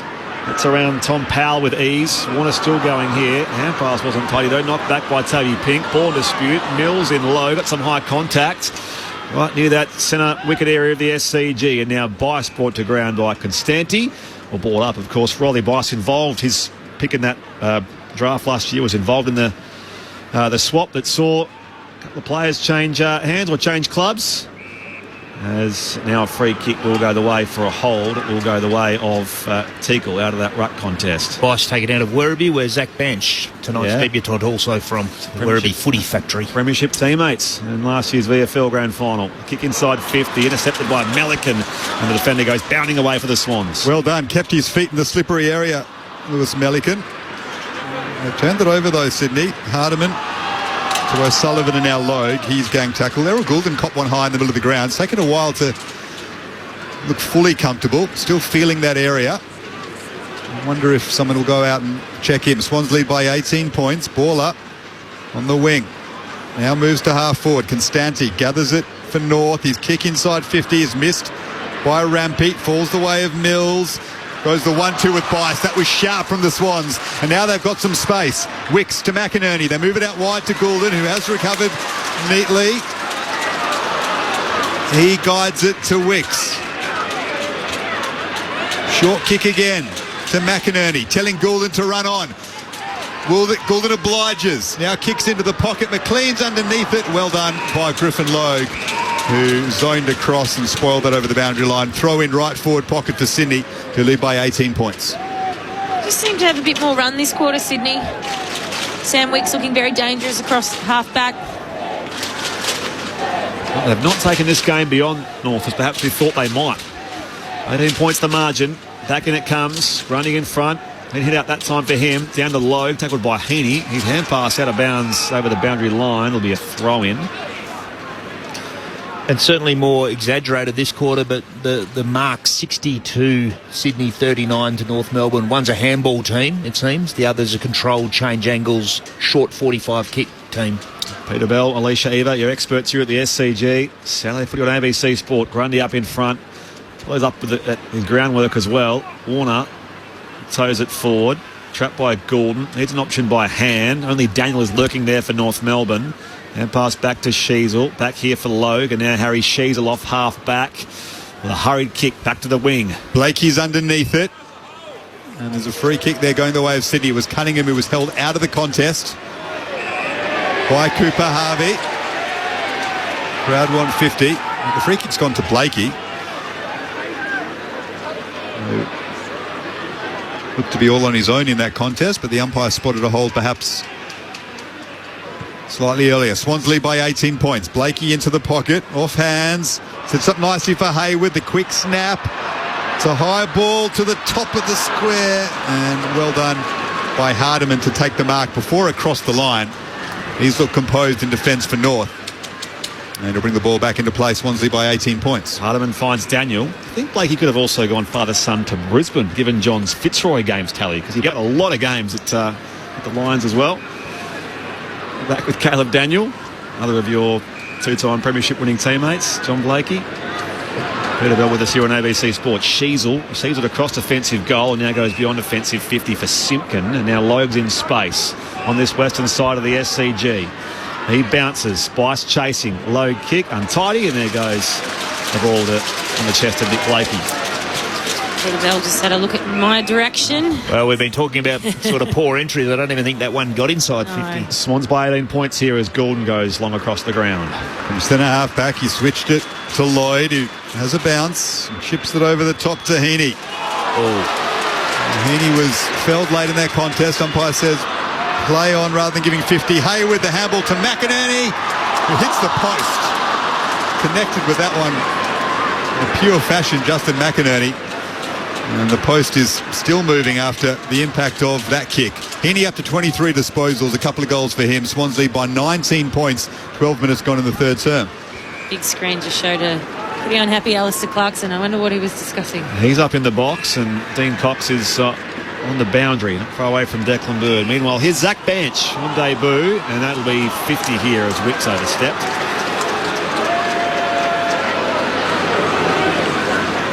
Mid-season draftee, Zach Bench, won the flag at Werribee last year, pops it inside 50. Heaney comes late there on Simpkin. Ball ricochets away there for Blakey, and now shares it with Lloyd. Little 1-2 punch with the Lizard. And he has a bounce, and now Blakey Slews has kicked off the inside of his boot, picked off by Tom Powell. North get it back here. Banch from the bullseye, lays it back to Parker, and now Sheasel marks on the members' wing. Sheasel has a man in space at half forward. That is Brent Eagle. The big ruckman can mark and get moving from 51. It's a scrappy kick, top of the square, falls to Simpkin, who will snap a goal for North. Jai Simpkin is on the board, and North Melbourne, more importantly, are hanging around in a big way. The Swans lead cut back to 13 points, and the Blakey kick led to a turnover, and North exposed them on the open side. Well, first goal of the quarter. Well, North are very lucky that Nick Blakey hit one off his ankle then, because usually he's a brilliant kick. Because Sydney again were going to go open side and score off the back of another shallow inside 50 turnover. What I loved about this on the rebound, North Melbourne going inside 50 the second time, is that it was a long kick to the top of the square, and it was a contest. We're watching it on the replay right now. Jai Simpkin front and centre as a small wins the footy, and I think all night the Swans haven't necessarily had ground level representation in their D50, and North Melbourne kicked the goal. I think you're very kind. I think Teakle was having a shot at goal. Well, but at least it was deep. You're exactly right. It was deep. It put the Swans defenders under pressure, and Simpkin was in the perfect spot. Shot at goal from 53 metres. It fell short to the top of the square. He looked for a moment like the Swans coach Dean Cox in the 2006 grand final when he ran through for the first goal of that game. Didn't quite have the skills that perhaps Dean Cox possesses as a big ruckman. How many times have you watched that game? From the restart, Hayward wrapped up down there by Daniel. It was only like a backpack. The diminutive Caleb Daniel. The umpire brought up again. They're just staying in touch, aren't they, North? Swans by 13. Grundy wins the hit out down here. Towed forward by Jack Darling. And now we brought up again. First goal of the 05 grand final. Yeah. Not 06. Swans lead by 13 points. Grundy, clean tap again to Warner, who handballs it across the middle of the SCG to Riley Bice. Back to Cunningham and out wide to Hamling. Heaney deep forward opposed to Toby Pink. Already got a couple of goals, Isaac Heaney. 23 disposals. Rest him inside 50. Not a bad plan. As they go to half forward looking for Jack Buller, the Swans. It's punched away from him. Lowe collects it at half back. Puts it out in front of Comben. Well done, Hamling. Comben at front position. But Hamling was able to get a fist in and spoil, importantly, over the boundary line in front of the interchange benches. Swans lead by 13 points. 15 gone in the third term. Now Saturday night footy on ABC Sport. He's having a tough night, Comben. Only the two disposals at the moment. The ruck is Grundy and Darling. Grundy, a big fist in the contest that time. Robottom gives a nudge toward the boundary. Powell drags him. Ball goes with Sheldrick. And we'll throw it back in again. Declan Byrne on the boundary. Yeah, not good news for North again, especially in the tall department. Bryn Teakle has just ripped off his knee strapping, and he's getting it re-looked at as he limped across to the physio, so that would be a blow. Swans by 13 points in the meantime. 16 gone, third term.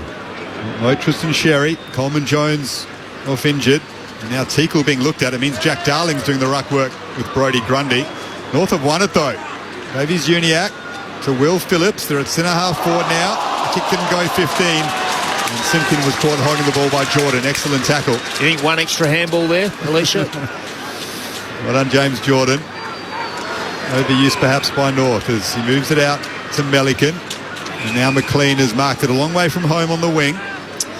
And they probably did look for that extra handball, because when they looked up, Jack Darling wasn't there. He was in the ruck. So the magnets are being frantically moved around down there, particularly if North are down another ruck. Mills, short kick to find Wicks. Around the Warringah. Local Sydney product. Another one there in Callum Mills. Goes down the line. Warner, 55 from goal, off a couple of steps. Looks at the big sticks, and it's got the carry. It's just offline, the left-hand side. Swans are 7-8-50. North Melbourne are 5-6, 36. 14 points the Swans' way. 17 gone, third quarter. Saturday footy on ABC Sport. Being competitive, North. And a lot's going to be asked of them now around the middle of the ground, with Teakle being checked, Coleman Jones off injured. Jack Darling. Not sure he signed up for this when he decided to join North Melbourne, rucking against the inform ruck of the competition in Brodie Grundy at the SCG, but no doubt he'll put in a big shift as he always does as Caleb Daniel moves it out to left half back. Nice mark taken by Griffin Logue. Back to Daniel, told to play on, not 15. Gets support from Hardiman. Well done by McLean. Put the smother on. And then Lloyd sees it over the boundary line. At half forward for Sydney, who lead by 14 points. 17 and a half gone in the third term. Pete from up north, thank you for your text. I'm curious, we don't get much news in Darwin. Is Buddy living in Sydney, involved in the club, or has he moved on? No, he's been in the Gold Coast for a few years since his retirement, Buddy Franklin. Has a quaint little property up there. Back in it comes, Rowbottom, hand pass off to Warner. Quaint. Shapes the goes inside forward 50, off the chest of Hayward. Wrapped up by Toby Pink. Handball goes to Daniel with the legs of Griffin Lowe. One back by Hayward again for the Swans. He can snap up in space. Baller. Double-fisted spoil. Should have marked it. Campbell works it on here for the home side. Reaching for it now, Gordon. Brought to ground. The umpire will board up. And he's been on the Gold Coast for expecting his third child, I think, with his wife Jacinta. So, Pete, for your text. Doing a podcast too, which I think no one saw coming. Down it comes here. Heaney. And again, Daniel's wrapped up by Campbell. Ball up again inside 50 for the Sydney Swans at the round weekend. 7-8-50 plays 5-6-36. 19 gone third term. ABC Sport. McLean punches it to Warner. Controls it. Down to himself. And then to Rowbottom. And this snap is through for a behind from a very tight angle from James Rowbottom. So the Swans lead by 15. 7-9-51. North more than hanging in there. 5-6-36. Caleb Daniel, premiership winning Bulldog of 9 years ago. Short to the outer side. We have to update the hit-outs in real time as well. And as Hardiman goes beyond defensive 50 here for North Melbourne. Lost by Blakey on the follow-up. Melican, and now a tackle in there from Simpkin on Hayward, out of bounds for a throw in. Declan Byrne on the boundary. Teakle has the knee re-strapped and he's back out there, so good news for the North Tall Stocks. Grundy up to 52 hit-outs now. So we keep track of a potential record being broken. 80 is the mark. As Goulden picks it off at R4, looking for Cunningham. Well done by Phillips. Won that contest. Got it to Davies Uniacke. Moves it out wide to Simkin. Mark there for North. Now O'Sullivan, the early draft pick of last year. Part of this burgeoning North Melbourne midfield. Short to Daniel. This is better from North Melbourne, who are just controlling the football. Davies Uniacke, back edge of the square. Gets it back to Caleb Daniel. 15 points to lead for Sydney. Now to Powell. Long ball into attack. Comben is the target. Punched away from him by Melican. Boundary throw in right forward pocket for North Melbourne. 20 and a half gone. The third term. Sorry, Garby. I certainly think they actually have moved the ball really well from half-back tonight, North Melbourne. They've been really patient with their build-up. They've found uncontested marks, and when there's been an opportunity to put speed on the ball, they've done that well. And I mentioned earlier in the call, this year it's been not it hasn't been a strength of their game transitioning the footy from half-back. All wrapped up inside 50 here for North Melbourne. Swans by 15 points. We just hit time on here in the third term. Up it goes again. Left behind by Heaney. Trying to track it now at their bench on debut. Heaney back to Roberts for the Swans. Hurried kick, bouncing away from Simpkin. It slides on that dicey part of the ground at the northern end, and Gordon runs out of bounds for a throw-in. A goal here would be really handy for North, and they've got the opportunity to really press and have a couple of repeat looks inside 50 here if they're set up well. There was a rebound 50 protection. There was a cheer there for Luke Parker, who was standing on the North Melbourne bench with a shot on the big screen. So I think most of the Swans fans cheered him as Cunningham. His head ripped off there by Teakle. Umpire said he went low, so nothing doing. Simpkin sends it closer to home in the contest. Comben down there with Hamling, running through Roberts. Tackled by Comben on the goal line. Let's rush through for a minor score. 7-9-51 the Swans. North Melbourne 5-7-37. Margin 14. 22 gone third term. Saturday footy on ABC Sport. Blakey to bring it back in for the Swans. Late stage of the third term. Possession number 21 for the Lizard. Has a bounce. And then kicks looking for Warner, who will leap at this. Didn't quite get the run at it. Well done, Hardiman, who was really strong in that contest. Stopped Warner from jumping all over the back of him and then took the mark himself. Saw Warner. Riley Hardiman having a really good game. Kicks long into attack. Melican underneath it. Had front position. Couldn't take the mark. Picked up by Sheasel. His kick is touched by Cunningham through for a rush behind. Another opportunity for North Melbourne there. The Swans lead by 14 points. Harry Sheasel, man of his talent, would have perhaps looked to connect with that a little bit better. They'll do the review, but we can see clearly that Harry Cunningham touched that cleanly.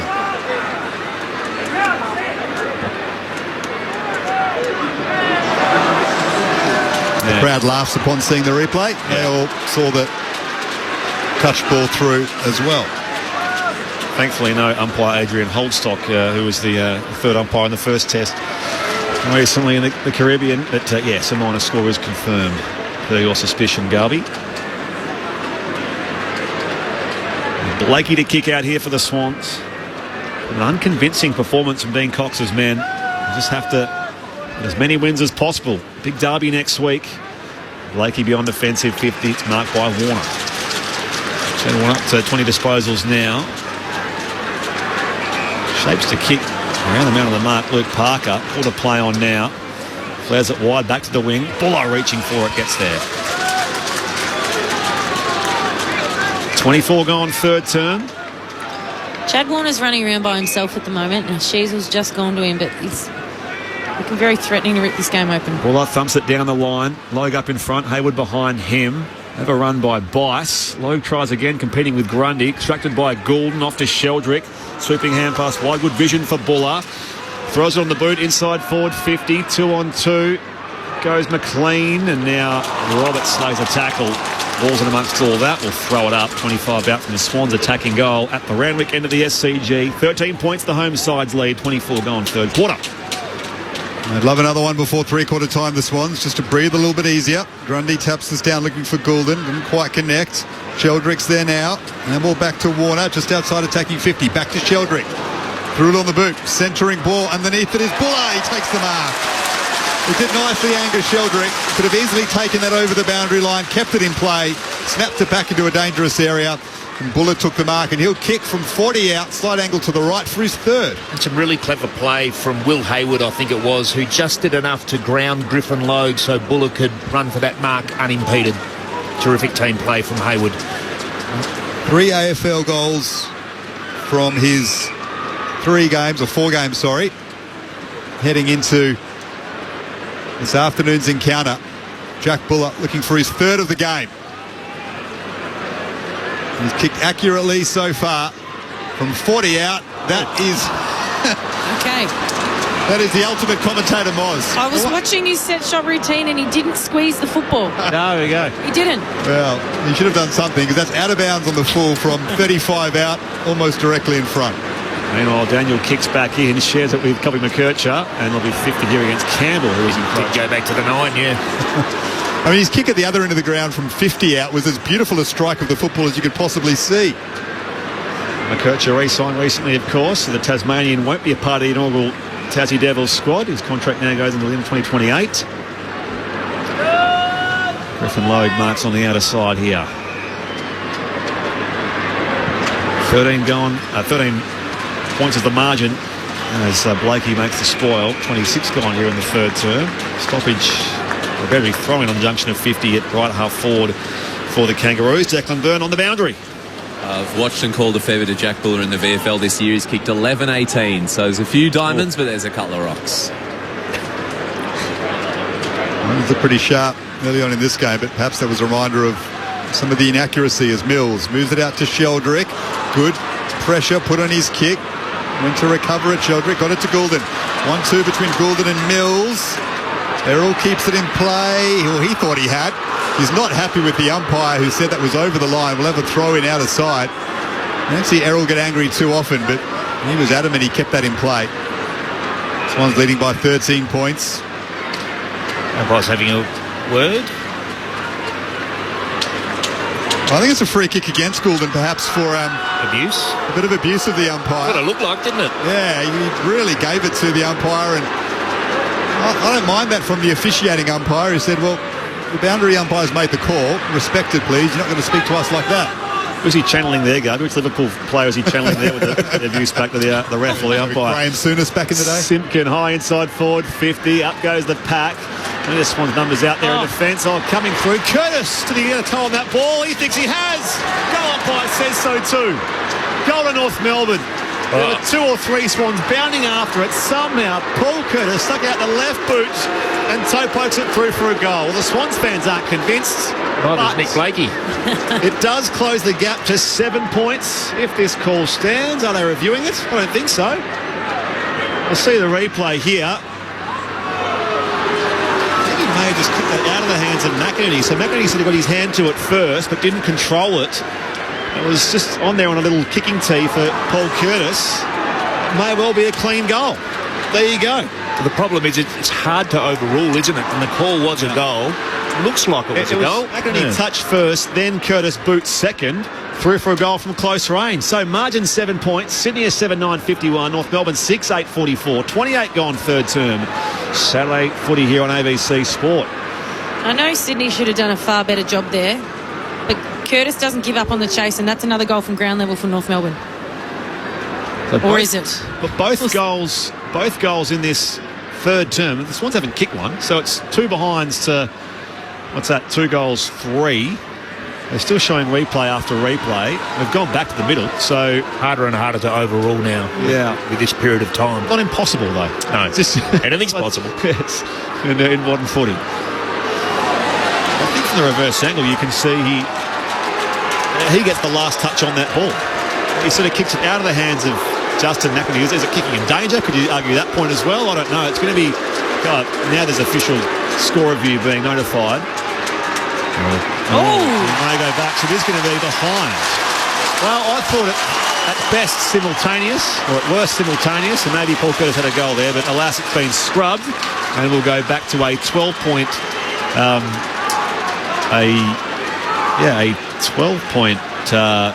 lead Sydney's way as we approach the half-hour mark of the third term.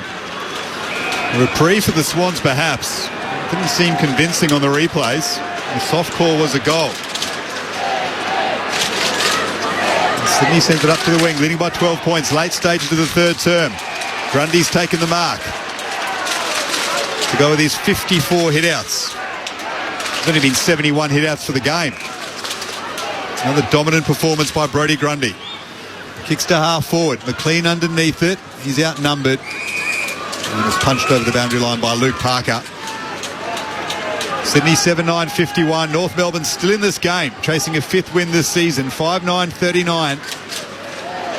We get close to three-quarter time. Alistair Clarkson's men will feel buoyed. The fact they are still alive in this contest. Roberts well tackled by another former Swan in Dylan Stevens. A few of them out there for North this afternoon. And we'll have a ball up on the wing. The other one here is the hit-out differential. So we're in the ballpark for potentially a new record there, certainly a new mark for this AFL season. As far as the head-to-head hit-outs across the game. Wrapped up down there is Will Phillips, and we'll ball up again at right half forward for the Sydney Swans. The differential currently in hit-outs is plus 58, which makes it the equal biggest, at least at this stage. Grundy's hand pass over the back towards Heaney. McInerney skews his kick inside forward 50, and it bounces out of bounds alongside the right behind post. It'll be a throw-in. Stoppage inside 50 for the home side, who lead by 12 points as we approach the final change. Enough time here for a Swans goal before three-quarter time. They'll look to get a set play going under the dominance of Brodie Grundy. Boundary thrown in attack for Sydney. Grundy looks to tap it to Heaney. Didn't quite connect cleanly. Jordan to Lloyd. A chance for a mark. As time ticks down, underneath it is McLean. Couldn't take the grab. O'Sullivan to Powell, and then Simpkin clears the area. And that will do it for the third term. Sydney 7-9-51, North Melbourne 5-9-39. The Roos hanging about in this one. Ensuring the Swans haven't quite broken the game open. Plenty of work for the home side to do to keep their finals hopes alive. We've got a live fourth quarter coming up at the SCG. And that is in part because the Sydney Swans didn't kick a goal in that third term. So they were no goals for, so just the 4 behinds to the North Melbourne, who were 2 goals for in the end. The goals so far in this game, Heaney and Buller each have a couple. McInerney, Goulden McLean all on the board. And for North Melbourne, Sheasel, Teakle, Harvey, Darling and Simpkin. Also, there was a disallowed goal to Paul Curtis there. It looked like it was through, but after a very, very late review, that was scrubbed. And so there's 7 points the margin and 12 points here at the final change here at the Sydney Cricket Ground. On ABC Radio, News Radio and the ABC Listen app, this is Saturday Footy on ABC Sport. Every day, all around Australia, extraordinary people create moments that inspire. See them, hear them. All you have to do is nominate them at australianoftheyear.org.au. ABC Listen. Keeping bored parents busy is easy with the ABC Listen app. Then we can listen to our stuff, like Bluey Listen Along and all new Dino Dome. Hear it all now on the ABC Listen app. You're listening to the 2025 AFL Premiership season on ABC Sport. AFL. On ABC Radio. On digital. And on the ABC Listen app. Look for the AFL button. Just the one goal in that third term, of course, with the Paul Curtis one disallowed. So one goal for North Melbourne, albeit in the game, trailing by 12 points here at the SCG. Coming up at Perth Stadium, we'll have the full pre-game build-up of West Coast versus Richmond. Big game for both of those sides. That's on local radio throughout Western Australia and indeed on the AFL Extra button via the ABC Listen app. Otherwise, we're all off to the MCG for Carlton versus Melbourne, and Matt Clinch will preview it for us. Hey, Clinchy. Hello, Spriggy. Yeah, Carlton will be looking to end a 4-game losing streak as they take on the Demons at the MCG. Melbourne snapped their own 5-game losing streak with a 36-point win over the Kangaroos last week. They'll be looking for back-to-back wins off the back of Jake Melcham's 5 goals and Christian Petrarca leading the way with 31 disposals. Stephen May comes in after illness. Harrison Petty returns after concussion, while Jake Lever misses with an ankle injury. While Melbourne celebrate Clayton Oliver's 200th AFL game, unfortunately it hasn't been a joyful week for him, with his house broken into early at the start of the week of his milestone week. The Blues went down to the Brisbane Lions by 37 points last week, but do enjoy a 9-day break. Their best chance to sing the song since round 14 against the West Coast Eagles. Sard, Evans and White come in as Michael Voss looks to flip the magnets. It's the 10th annual Carlton Respects Games, so the program launched in 2016, raising awareness for gender equality and in the prevention of violence against women. Looking forward to bringing it to you alongside Adam Ramanauskas. The game's record holder Brent Harvey will be here. Lauren Borton and Lex Pescier down on the boundary, and right on cue the rain has started to fall. Spriggy, so 12th versus 13th, both sides desperate for their 7th win of the season. Yeah, that's how it feels. Thank you, Clinchy. It sort of feels that way across both games tonight. Carlton, Melbourne, West Coast, Richmond, all teams live for a win tonight in our Saturday night fixtures here on ABC Sport. In the meantime, Swans by 12 here at the final change in the Harbour City. Your experts are Peter Bell and Alicia Eva. I found the game to be really absorbing, Alicia, and North Melbourne doing enough to stick around. And you're right to identify that perhaps the scoring avenue might be through ground balls for North Melbourne, because they've taken 4 marks inside 50 for the game as opposed to 11 for Sydney. And I mentioned before, it is difficult to get the marks inside 50 at the SCG. But it did look dangerous there with a goal to Simpkin, the only goal in the third quarter, and a very near goal to Paul Curtis. So that ability to get it in deep and let your small forwards get to work. Maybe Zerha, who's hardly been sighted. Maybe it's Curtis. Bance, the player making his debut. Constanti, perhaps. Let those small forwards get to work, because that's probably your best avenue against this Sydney defence that have been pretty solid so far. They have, not only defensively, but Nick Blakey in that quarter alone, he had the 11 disposals, 9 kicks, 2 handballs, and the 2 score involvements. But yeah, in terms of North Melbourne, look, they are very much alive in this game. I just want to shout out James Jordan. He has well and truly shut down Colby McKercher with only the 2 disposals in that third quarter. So that also hurts North Melbourne from an inside 50 and ball movement perspective. So he went to McKercher when maybe McKercher had 9 or 10, I think, from memory, and he's only had and that was late in the first quarter or the start of the second, perhaps? Start of the second quarter when McKercher had 5 score involvements too. So you take him out of the game with a hard tag by James Jordan, all of a sudden scoring dries up a little bit more as well. So, yeah, it'll be interesting to see what North Melbourne do in this last quarter. Do they throw any changes? Do they change the look of the game a little bit? But, I mean, they don't need to do too much because they're within 2 kicks. So, look, this is going to be a really interesting start to the last quarter here. I think we've got some news from downstairs. Declan Byrne. Yeah, Big Pete is into the game. So Pete Laddams has been subbed in at three-quarter time, and I'm just waiting to see. I reckon Jack Buller is the one who makes his way out. So tactical sub for the Swans. Pete Laddams in for the final quarter. And it's not Brodie Grundy who's been managed for the last quarter. Of course, the game's on the line, so why would he be? That's a weird sub. I mean, how does that really help the Swans win the game? Buller out, who's been looking really good for Laddams, when you could have another midfield runner, perhaps. He's had the 3 shots at goal, hasn't he? Buller as well, so it's not Buller. Oh, there we go. Okay. Thanks. All right. We've gone off early. So it could be Grundy. It's not Grundy. Yeah, well, Not Grundy. by the way, Tom is listening here at the top of the Paul Kelly race with his dad, enjoying all the play-by-play and updating everyone in real time on all what's happening in the game. Because of our commentary, Tom is usually on Wongal Country, which is in the west of Sydney. Go Swans. Thank you, Tom. 0437 774 774. Who is it, Declan Byrne? Riley Bice has been subbed out. He was the sub last week, came in, so subbed out for Laddams. There we go. Okay, thank you for that. Into the final turn we go. Swans by a couple of goals. Grundy, there's a hit out there against Teakle. Down to Heaney. Clean entry inside 50. McLean in the contest with Pink. Left behind down there by Hardiman. On hands and knees, Daniel. Adams involved in the action here as the tackle is laid. And that was Jordan on Parker. The umpire says, give it to me. Swans by 12 points, started the last term. Grundy punches it, looking for Heaney. Heaney on the snap from the pocket. Oh, yes. It's that 1-2 show again for Sydney. Grundy straight down to Isaac Heaney, and he has 3 goals for the game. The 2 dominant players for the Swans combining early in the last to take their lead out to 18 points.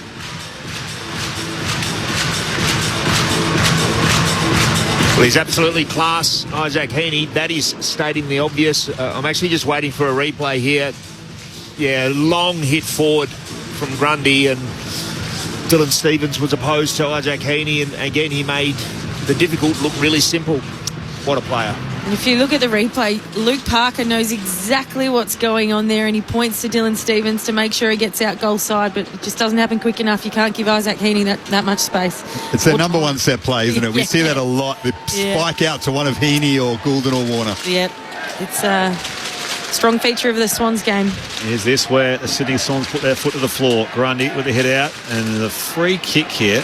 A non-controlling umpire. It's going to go the way of the Swans, and Isaac Heaney, now a 3-time goal kicker in this game. Wide to Roberts. Among their premier ball winners this year, Matt Roberts. And now the veteran Cunningham. Eastern side of the SCG. 18 points. An equal game-high lead for the Sydney Swans. And sliding into mark. Here's Roberts again, called to play on. Sends it deep inside 50, up in the pocket, but a couple of spoils in there from the defence. Lowe got in there well. It's out of bounds for a throw-in. Right forward pocket for the Sydney Swans at the Paddington end. 8-9-57 Sydney. North Melbourne 5-9-39. Early goal in the last term. Critical for the Swans. It's Grundy and Teakle again. Inside 50 for Sydney. Rowbottom well tackled by Dylan Stephens. We'll have another ball up in attack for Sydney. Laddams coming in. It has forced North Melbourne to send Comben back to defend him. Up it goes. Grundy v Teakle once more. Tunnelled through here for Luke Parker. Heaney tackles him. So too Jordan. Picked up by Rowbottom. Back to the hot spot here. Through the hands of O'Sullivan. Haywood collected by Logue. Ball comes free. McInerney, and now Banch gets there first, in fact, for North Melbourne. It's just on that hit-out differential. So in Todd Goldstein's 80 hit-out game 10 years ago against the Giants, there was plus 66 North's hit-out differential. In this game, that's the all-time record, by the way, it's 62 Sydney's way, and the best this year has been 58. Parker off here as Laddams got involved with a tackle. Commons hits by Rowbottom and just can't keep it alive as it's out of bounds alongside that right behind post. Stoppage inside 50 for the Sydney Swans, who lead by 18 points, 3.5 played final term. Well, you'd think the differential is going to be a certainty, isn't it, tonight? You'd imagine so from here. From here. Here's Grundy and Teakle wrestling again. Another tap to Grundy. Brings that to ground. Rowbottom puts another strong tackle on. That's his 7th of the game. Boundary throw in right forward pocket for Sydney. His 1%ers and his pressure, James Rowbottom, in the second half have certainly lifted. The others get all the accolades, but he's the engine room, isn't he, more often than not? In the defensive side of things, he certainly is. The 7 tackles tonight. I think he had 13 last week, was it? Yeah. Down it comes. There is Rowbottom. Dropped his rating tonight. It's up there by half. Measly 7. And the ball trickles through for a minor score. So the Swans are out by 19 points. 8:10:58 plays 5:9:39. 4.5 played. Final term. This is Saturday for you on ABC Sport. As mentioned, Carlton Melbourne at the MCG or West Coast Richmond at Perth Stadium coming up. So McKercher to bring it back in. He's had the tag applied from James Jordan since quarter time. That's a terrible kick from Colby McKercher. Straight to Will Hayward. He'll switch it across attacking 50 and Warner will take the mark. Thought about playing on and his Swans teammates tell him to calm down. They know he's got the distance from here, Chad Warner. He'll kick from probably just on 50, slight angle to the right, and maybe McKercher's confidence has started to wane as he's been taken out of the game. Well, he'd be certainly receiving some verbal now, taking the kick in, playing on and then direct turnover. I'm sure James Jordan and the Swans teammates would be having some choice words to say. Hayward gave it to Warner. Warner from just outside 50. It is through.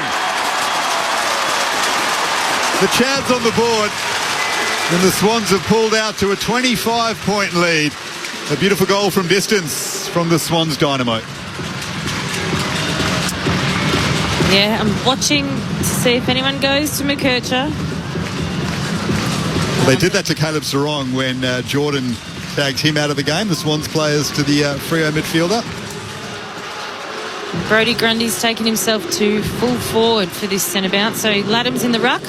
Maybe Grundy could add a goal to his very handy day. And a very handy season so far for Brodie Grundy. As Daniel Garb mentioned, 25 points is the Sydney Swans lead here. Hit out differential, as you say, it's now 65. So they're heading for a new record there, the Sydney Swans. All of which will be Brodie Grundy's. As Laddams contests the ruck with Jack Darling. Laddams wins it down there, bursting through with Phillips. Quick hand pass. Clearance here the way of the Kangaroos. McKercher to Darling. Sends it inside 50. Curtis out after it. Not paid the grab. Hand pass comes away here now. Sheasel gathers. Slung to ground. The ball up top of the arc. Inside forward 50 for North Melbourne. They're really threatening centre bounce win there for North, and Paul Curtis will be disappointed. Both hands to the ball and it just slipped out of his grasp. Laddams wins the tapper post to Darling. Well done by Sheldrick. Wins a hard ball off Sheasel. Amble over the top for McInerney. He was surely tackled without it by Caleb Daniel. Free kick to McInerney on the wing. Swans leading by 25 points. North have done well to get back in numbers. Going to kick the next one, North Melbourne, to keep this game alive as McInerney flares it out to half forward and finds Hayward on a lead into the pocket for Sheldrick. Put it on top of the little man. It was spoiled away from him. Caleb Daniels there.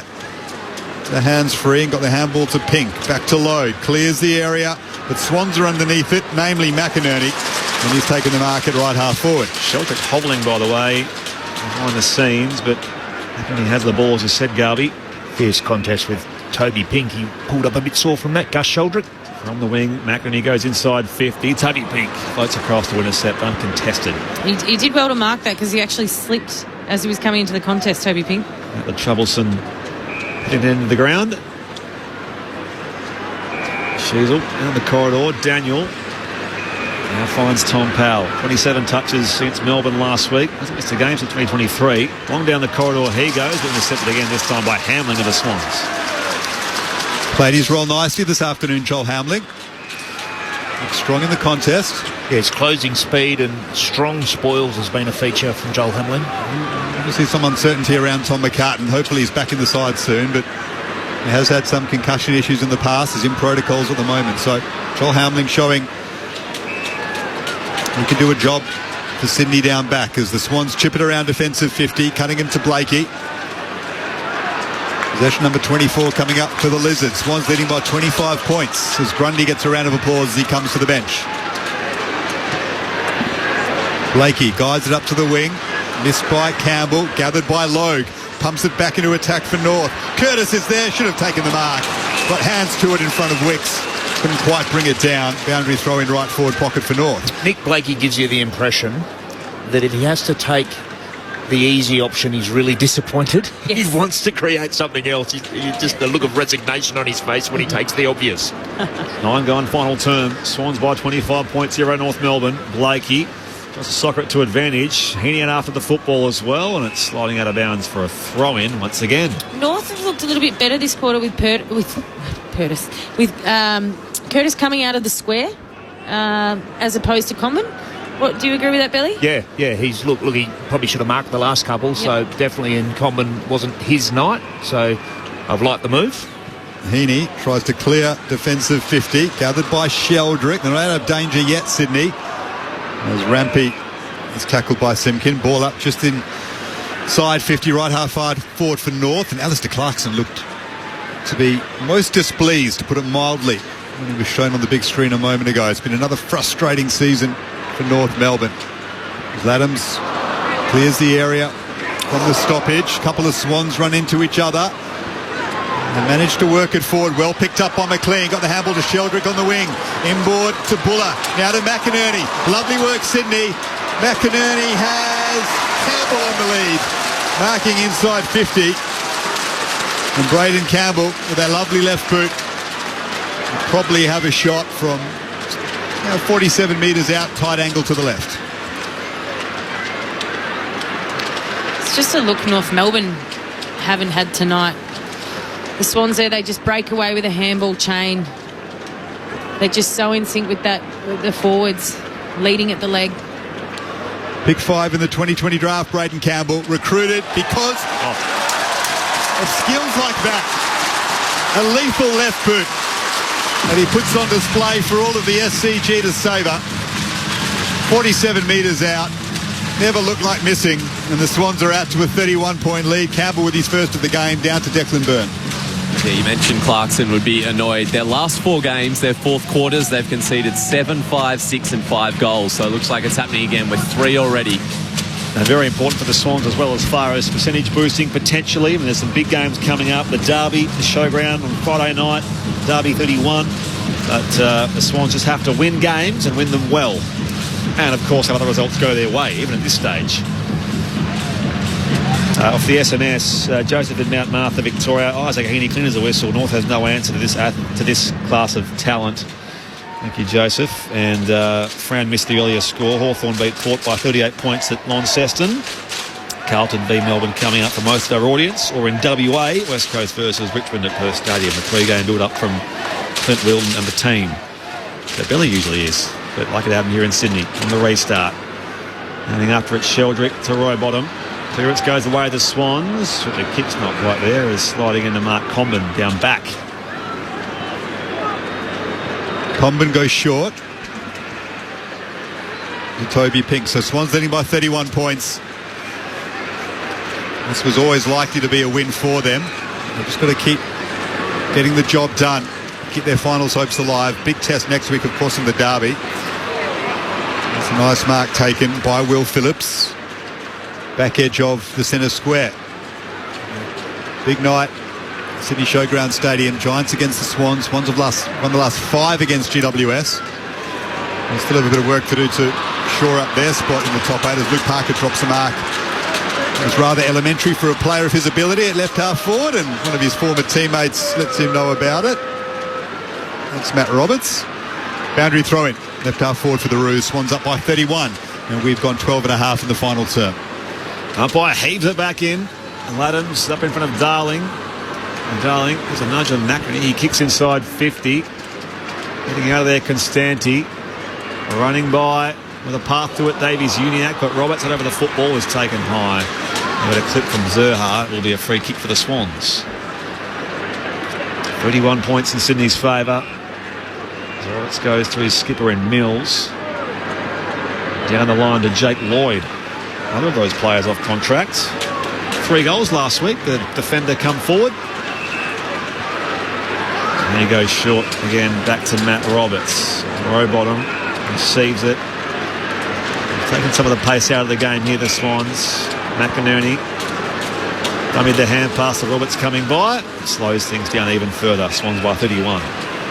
Justin McInerney Now looks to spear one for McLean, just over his head. Bouncy ball in attack gathered by Laddams. Isaac Heaney for his fourth. He has got 4. Isaac Heaney is putting on a game and a half. That was his 30th disposal to go with it. Another snap from that right forward pocket, this time on the left. And the classiest man for Sydney all of last year has been their star attraction this afternoon. 37 points the Swans lead by. And their number 5 has led the way in a massive way, Alicia Eva. Well, Alistair Clarkson would be disappointed with this. As you said, Spriggy, the Swans really slowed down their ball movement there. They did find uncontested marks, but that ball hits the deck inside the Swans forward 50. And again, Isaac Heaney just finds himself in so much space. I just think defensively North Melbourne have just dropped off a little bit. They're starting to sag off their man, and he's unopposed, Isaac Heaney.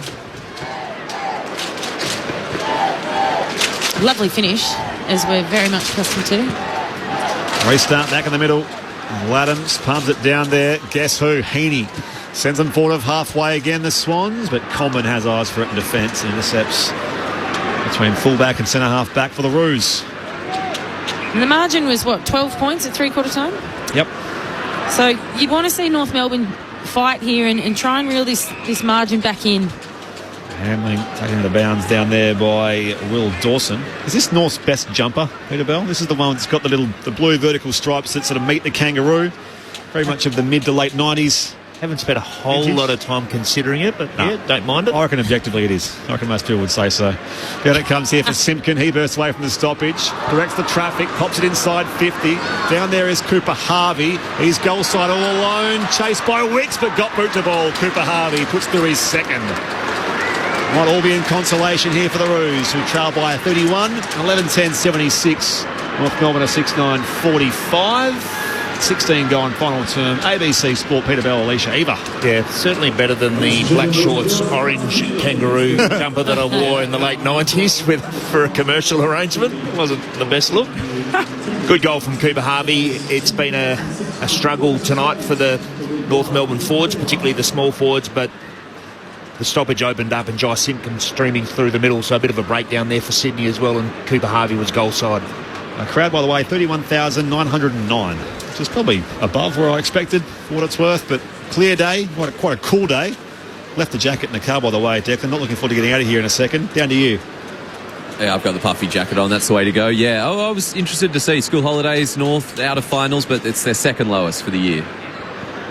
Swans lead by 31 points. There's Laddams. Grabs it out of the middle, gets it to Heaney. Now Campbell ran into a bit of trouble, but then Will Phillips failed to gather the football, so it's spilled to Heaney, and he moves it to Hayward inside 50. He'll kick about 48 out, slightly worse than a 45-degree angle to the right. I don't want to put a pressure on a young player, and I'm not comparing the two, but the challenge for Zane Dersma for North is to become a player who can do what Heaney does insofar as go into a centre stoppage and then drift forward and utilise his marking power. He's got a lot of work to do, and he's a young player, and I'm not certainly saying that he should be at Heaney's level. That'd be stupid, but that's the type of player that North need. Out of the side of the moment is Dersma. Will Hayward kicked 3 last week, looking for his first of the afternoons across the face, off hand, still live though. Sheldrick's there. Comben gathers it. They haven't cleared the area of North. Now they find an ability to do so. The mark is taken by Dawson just outside defensive 50. He goes corridor. They need to move it quickly into attack. Zerha's taken the mark right next to the centre circles of the SCG. Zerha wheels and goes now on the angle. Wide to that flank. There's a race on foot. Gordon gives chase as it's kept alive down there by Phillips. They go inside forward 50 to Kangaroos. Cunningham with a spoil. Miss Constanti. Mills out after it for the Swans. Back to Lloyd. Whistle on play here for a push, and it will be going the way of the Sydney Swans. Constanti on Mills. Again, just like Mad Monday a couple of years ago. They've been thereabouts involved in this game as direct opponents, Mills and Constanti. And Sydney skipper Hazard at left half back. Their lead is 31 points. We'll go short to Lloyd. Whoop. Oh, they're still going again. at it. He's just trying to... I think Jacob Constanti would have wanted to stay clear of Callum Mills after all that he put him through, but You got a limp, Callum Mills? he has. That's a bit of a worry. He plays for an opposition team now, Constanti, so it doesn't matter. We'll keep an eye on that, considering his injury problems in recent times, Callum Mills. 22 possessions for him this afternoon as a 50-metre penalty is paid the way of North Melbourne. So they'll be marched all the way through. So around 50 out. It's Comben, in fact. The mark is just inside defensive 50 for Sydney. 31 points, Sydney lead by. A shot. Big Charlie Comben. It'll take everything he's got in the locker. It's a pretty good effort from Comben. It just fades across the face for a behind. So 30 points, the Swans lead by 11-10-76. North Melbourne 6-10-46. 19.5 gone in the final quarter at the SCG. Alistair Clarkson taking a look at Will Dawson up forward, given the match is out of North's grasp. Blakey back to Hamling. Dicey keeping a half volley as Blakey got it back. Mills, I beg your pardon. Yeah, Blakey on the kick out. Mills is off the ground.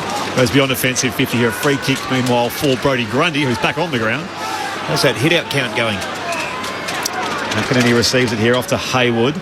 Down the members' side of the SCG. Laddams knocks it on here, but numbers with North Melbourne. Common tackled by Laddams, and now Davies-Uniacke chips it all the way back to Caleb Daniel. Across the defensive goal mouth for Stevens, the former Swan, who marks in the left-back pocket.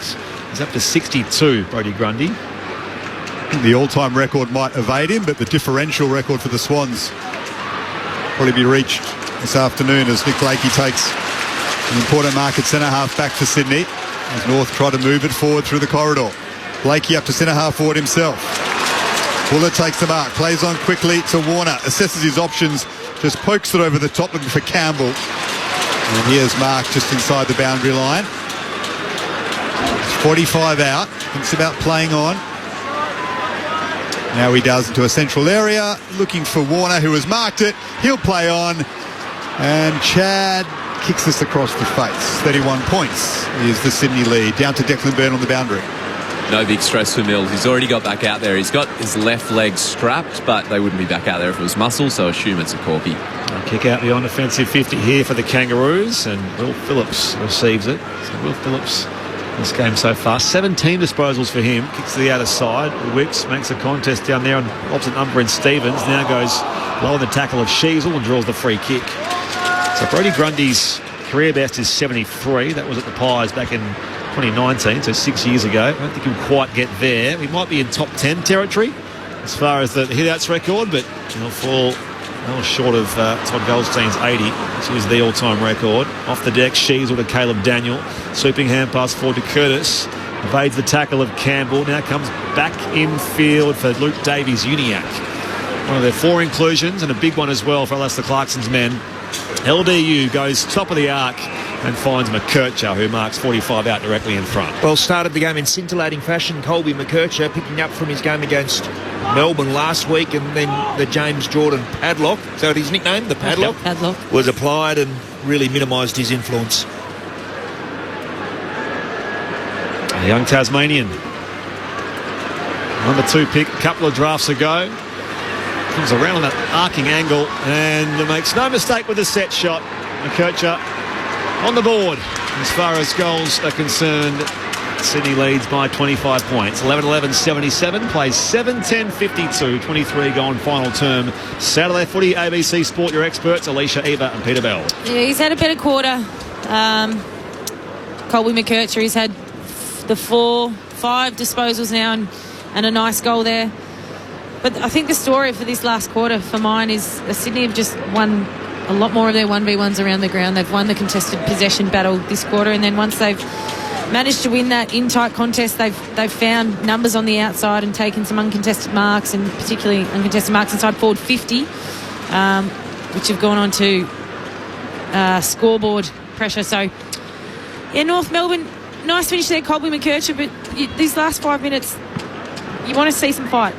Swans lead by 25 points. Laddams down to McInerney, and now Warner to Mills. Back to Warner, who has been brilliant. Through the middle of the ground they go, by hand to Blakey. And now Jordan looks for the lead of Heaney. He's marked it, Heaney.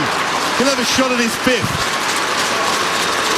Heaney will strike this from 45 out, slight angle to the right. He's got 4 goals for the game to go with 35 disposals perhaps. He's had 8 in this final term to go with a couple of majors. 33 for the game. Yeah, Chad Warner's playing his own game at the moment, just with the way that he's summing up situations and using out numbers. And it was a terrific kick forward to Heaney, who, as opposed to Pink, who's been the most competitive, I think, of the North Melbourne defenders. Isaac Heaney for 5 to match the number on his back. It has been his day at the SCG, as it so often is. 34 possessions, 11 score involvements, 5 majors for Isaac Heaney. What a footballer. Sydney 12-11-83, North Melbourne 7-10-52, the lead back out to 31. It's another centre bounce goal. And I'll get the stats in terms of how many goals the Swans have kicked from centre bounce across the day. But Chad Warner, he gets them going. He gets the initial handball clearance, stays in the chain. And you mentioned Toby Pink's done a good job to try and defend that mark. But when it's coming out of centre bounce as cleanly as that, it's very, very hard to defend. Dare I say it, he even had time to slip over on the lead, Heaney. He also kicked 5 goals tonight. They had the issues at that end of the ground against the Western Bulldogs, so his second haul of 5 this year, and equal career best as well. He's enjoying it. Yeah, up to 28 goals for the season now. The Swans leading goal kicker for the season as well, so that's quite something for a player who operates in the midfield predominantly. Adams wins it down in the middle, row bottom, leaves Luke Davies-Uniacke in his wake. High kick inside 50, clean up in front, spoil from Common, out the back, Buller soccers it forward across the face for a throw-in at that northern end of the SCG. 31 points as it currently stands. Isaac Heaney's, what was he having a chat about? He came off from the bench a short time ago. Was he protesting having to come off? And it comes again. Teakle, quick boots the ball here for the Kangaroos. Goulden traps it just inside the field of play. Copped a boot in there, meanwhile, from Zach Banch, and it will be thrown back in meanwhile. 26 gone, final term. Off to Carlton versus Melbourne next at the MCG for most of us, with Matt Clinch and the team. Otherwise, the pre-game build up at Perth Stadium for West Coast and Richmond. Hasn't had a possession in this final term, Errol Goulden. Doesn't matter too much when Heaney has 34 and 5 goals and Warner's up to 26 now as North clear it up to the wing. Nice grab taken by Melican. Swans leading by 31. As they continue this second half of the season resurgence, it might be too little too late in terms of a final spot, but as long as they're alive, they'll keep believing. Here is Errol. Marked it from the Mills kick. Up to 20 disposals now. Finds Hayward. The big test will come next week when they take on the Giants. And they'll really think they've got a chance. They can win the derby. Into the pocket is Hayward's kick. McLean can't mark. Boundary throw in will take place. Down to Declan Byrne. Heaney was having a little discussion because at the last minute they said don't come off because the Swans are at 74 out of 75 interchange. You might remember a couple of years ago North hit their interchange mark and the Swans beat them thanks to a free kick. So. Yes, that's right. Back in it comes. Sheasel dispossessed by Warner. Teakle along the ground here, fielded by Lloyd. Back to Roberts, throws it on his boot, wobbles through for a minus score across to the left-hand side. So yeah, the Swans have won 9 in a row against North and 12 of 13. The only loss was by a couple of points. That was Mason Wood's match-winning goal, 2018. We're talking about 32 points as the Swans lead now as it comes back in for North Melbourne. Here's Powell. He's tried hard all day, as he so often does. Finds Zerhan a long lead, marking the middle of the ground, switches it out wide, but he telegraphed it a bit for Goulden, who put a nice contest in, but Simkin kept his feet, tapped the football to his advantage, and then gathered it, goes inside 50. Campbell's back there for Sydney to pick it up off the contest. Davies-Uniacke takes the mark on the wing after the exiting kick from defensive 50 by Wicks. Davies-Uniacke kick is a low ball. Sheasel has it now just outside 50. Back to O'Sullivan. And free kick going the way of Harry Sheasel. I think Cunningham lingered a little bit too long in that tackle once he disposed of the ball. And what are your thoughts, Belly, on that kick by LDU to Sheasel, who gets a free kick here, but it's a 15-metre kick to a 1v1 contest, 49 metres out. Yeah, you'd like it to go deeper for sure. The club champion of 2023, Harry Sheasel, from 52. This will miss to the right-hand side. Lewis Melican ensures it goes over for a behind. So the Swans lead by 31 points, 12-12, 84, 7-11, 53 North Melbourne. 29 and a half gone. Saturday night football on ABC Sport. Here's Brett Sprigg. Another kick out from Callum Mills, as Declan Bird mentioned. Back out there after a little hobble. Milliken plays it back to his skipper. There's some pressure by hand. Campbell back to Wicks, and now flares it to right half back where Roberts is waiting. Roberts, the 14 touches. It feels like more. Usually does. And here he goes for a run off the outer wing. Sends it deep toward the flank. Chad Warner floats up in front. A little too deep for him. McLean back to Warner, who's tackled by Davies Uniacke. Pink gets the loose ball now. Kept alive here. Back to Sheasel. Goes for a bounce. Plenty of space in the open paddock in the D50 for North Melbourne. And back to his skipper in Simpkin, who marks in the right back pocket and goes short down the line to Finn O'Sullivan. Swans by 31. Simpkin darts around Blakey. Rides it up to Curtis. Just the 6 disposals for Paul Curtis. Been well held by Wicks. Looks for Daniel, who handballs inboard. Swans win it back. Here's Lloyd. Shares it with Mills. Happy to just chip it backwards with the job done to Hamling. It came from Cunningham. Now sends it up the wing. Hayward will leap at this. Comben from behind guided it down to Caleb Daniel. Now O'Sullivan. And Simpkin works it, actually gets it off Zerha. Simpkin loads up deep inside forward 50. 3 on 2. Up in front, Laddams. Crumb down there by Tom Powell. Has some pressure coming from Rowbottom. Footy comes loose. Also swooping through Stevens. Hamling receives it. It's going to come back here for incorrect disposal and a Sydney free kick at full back, and they waste no time. Again, it comes wide to Matt Roberts. They have had their opportunities inside 50 this quarter, though, North Melbourne. There was Curtis dropped a couple of marks, and then just then on that entry, just weren't clean at ground level. Here's Mills. Back to Roberts. Swans up by 31. Final siren not too far away as McLean takes a nice mark. On the wing. Worked hard again in the absence of Amadi and McDonald. Hayden McLean to try and provide a focal point in attack. Jack Buller's done a really good job as well with a couple of goals to his name. Clean to half forward. Comben's there opposed to Warner. We'll have a ball up at right half forward for Sydney, who lead by 31 points. Another win for the Swans ahead of the derby next week. Up it goes. Laddams wins it down. The Swans take care of business against a plucky North Melbourne. And whether it's really there or not, the Swans will not stop believing of September action. By day and by night, lift that noble banner high. Shake down the thunder from the sky. Whether the odds be great or small, Swans will go in and win overall. While our loyal Swans are marching onwards to victory. The margin didn't really blow out for the home side. It didn't kick a goal in the third quarter either. 12 points was the three-quarter time margin in the end, led by as much as 37 points midway through the final term. 5 goals for Isaac Heaney, and in the end, 31 points is that full-time margin. 12-12-84 plays 7-11-53, led by 6 points at quarter time, 18 points at the half. North did lead in that second term very briefly, and in the end, 5 goals plus the win for the Sydney Swans. Honour the name by day and by night. Lift that noble banner high. Shake down the thunder from the sky. Whether the odds be great or small, Swans will go in and win overall. While our loyal Swans are marching onwards to victory. Well, we We say he's the difference. 31 points the margin. Isaac Heaney, 5 goals, 1.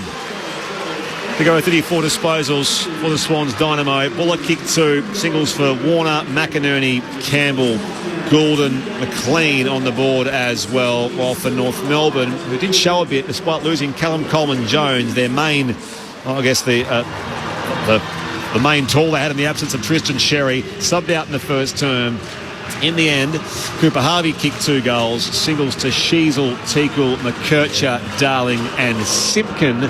The Swans proved too classy in the end, as mentioned. 6 points for the time, 18 points at the half, 12 points at the final change, 31-point winners for win number 9 on the year for Dean Cox and the Sydney Swans. Your experts on ABC Sport, Peter Bell and Alicia Eva. That was the pertinent word that you used, classy. It was the class that gave the Swans the edge, because I thought North Melbourne, they had their moments. It was absorbing. There were the arm wrestle sort of periods in the match as well, and they had some pretty decent looks at goal, but they didn't have the class that Sydney had. And when you give Sydney the extra clearances, plus 16, the plus 21 contested possessions, the marks all around the ground, that's a bit of system, but also skill and class. And I thought that was a difference.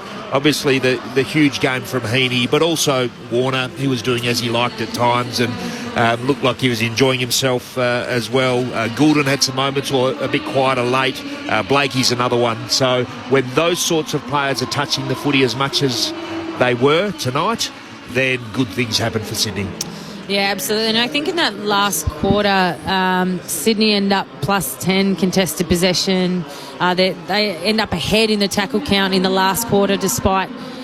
so North Melbourne have won the tackle count 69-61 for the total game, but Sydney actually win the tackle count in that last quarter. So they were winning the hunt in terms of contested possession, and then they were also, when North Melbourne did get out, they were pressuring the ball and end up ahead in the tackle count in that last quarter. And I think that was the story for mine. Sydney, as you said, they were classier, but it started from winning it at the source, winning clearance. A couple of times we saw Chad Warner just find a lot of time and space in between the arcs. He was delivering the ball inside 50, and then Heaney finishes that last quarter with 3 goals. So, yeah, as you said, it was the class in the end. Well done to James Jordan, who kept McKercher very, very quiet after quarter time from a North Melbourne perspective. And then North, just looking at their numbers across the game, look, Jai Simpkin, he finishes the game with the 28 disposals, and he did some really nice things from a clearance perspective. Caleb Daniel was very busy, but, I mean, a lot of those were kick-ins. Harry Sheasel finishes the game with 27 disposals, 7 score involvements, kicks 1 goal, 2. But yeah, just more contributors from a Sydney perspective.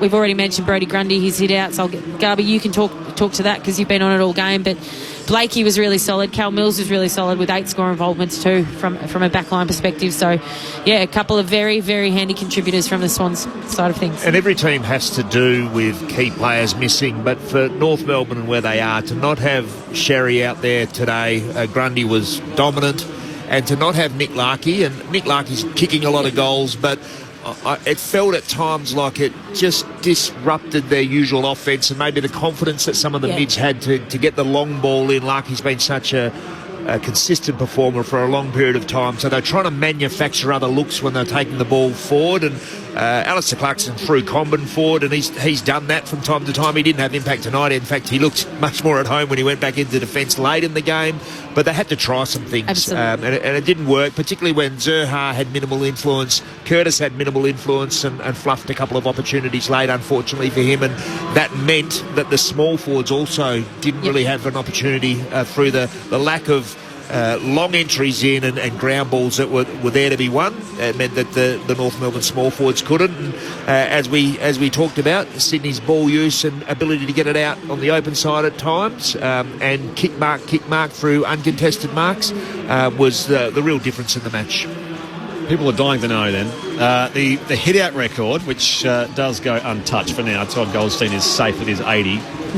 But he's... well, it's the third most of anyone this year. So Jared Witts has had 2 bags of 68 and 64. He just scraped into the top 20 all-time with tonight's effort, Brodie Grundy, with 62. But the team differential is plus 70, which is a new all-time record there. That is a record, plus 70.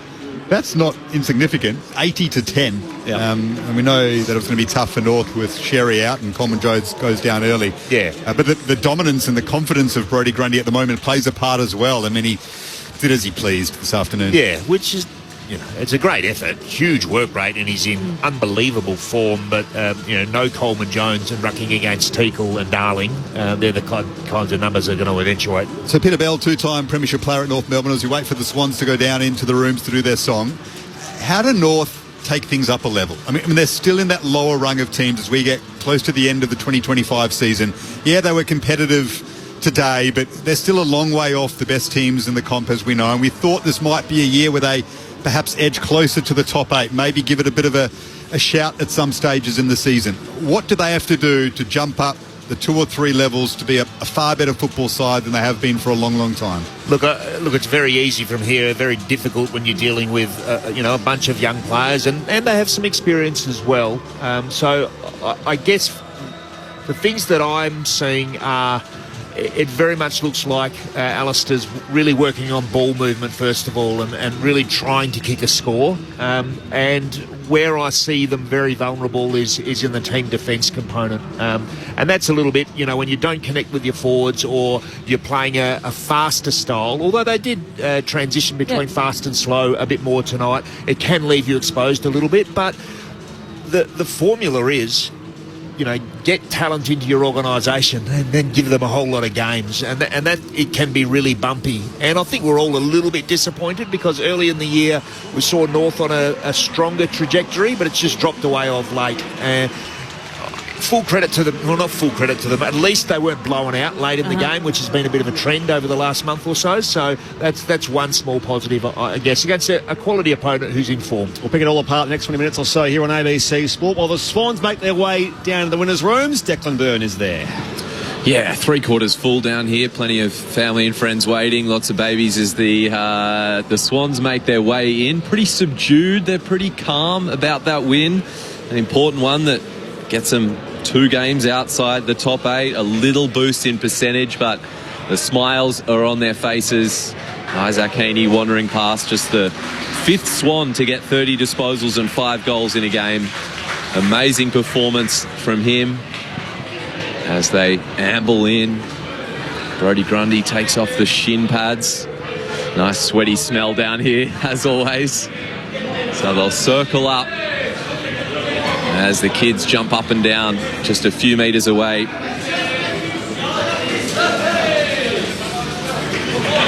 Heaney, the last to join the circle. Here they go.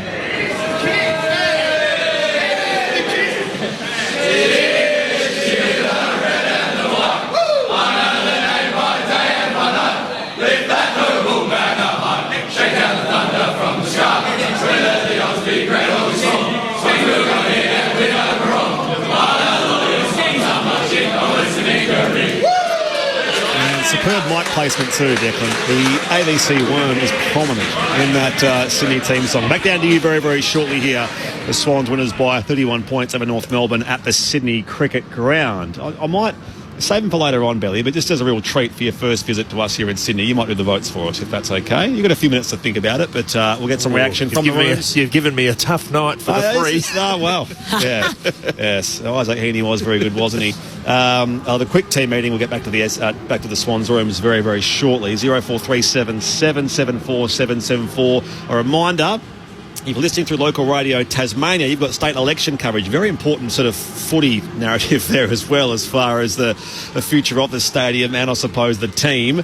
That's on local radio Tas coming up in just under 20 minutes time. Of course, on news radio throughout Sydney and Canberra, you'll head back to regular programming in WA.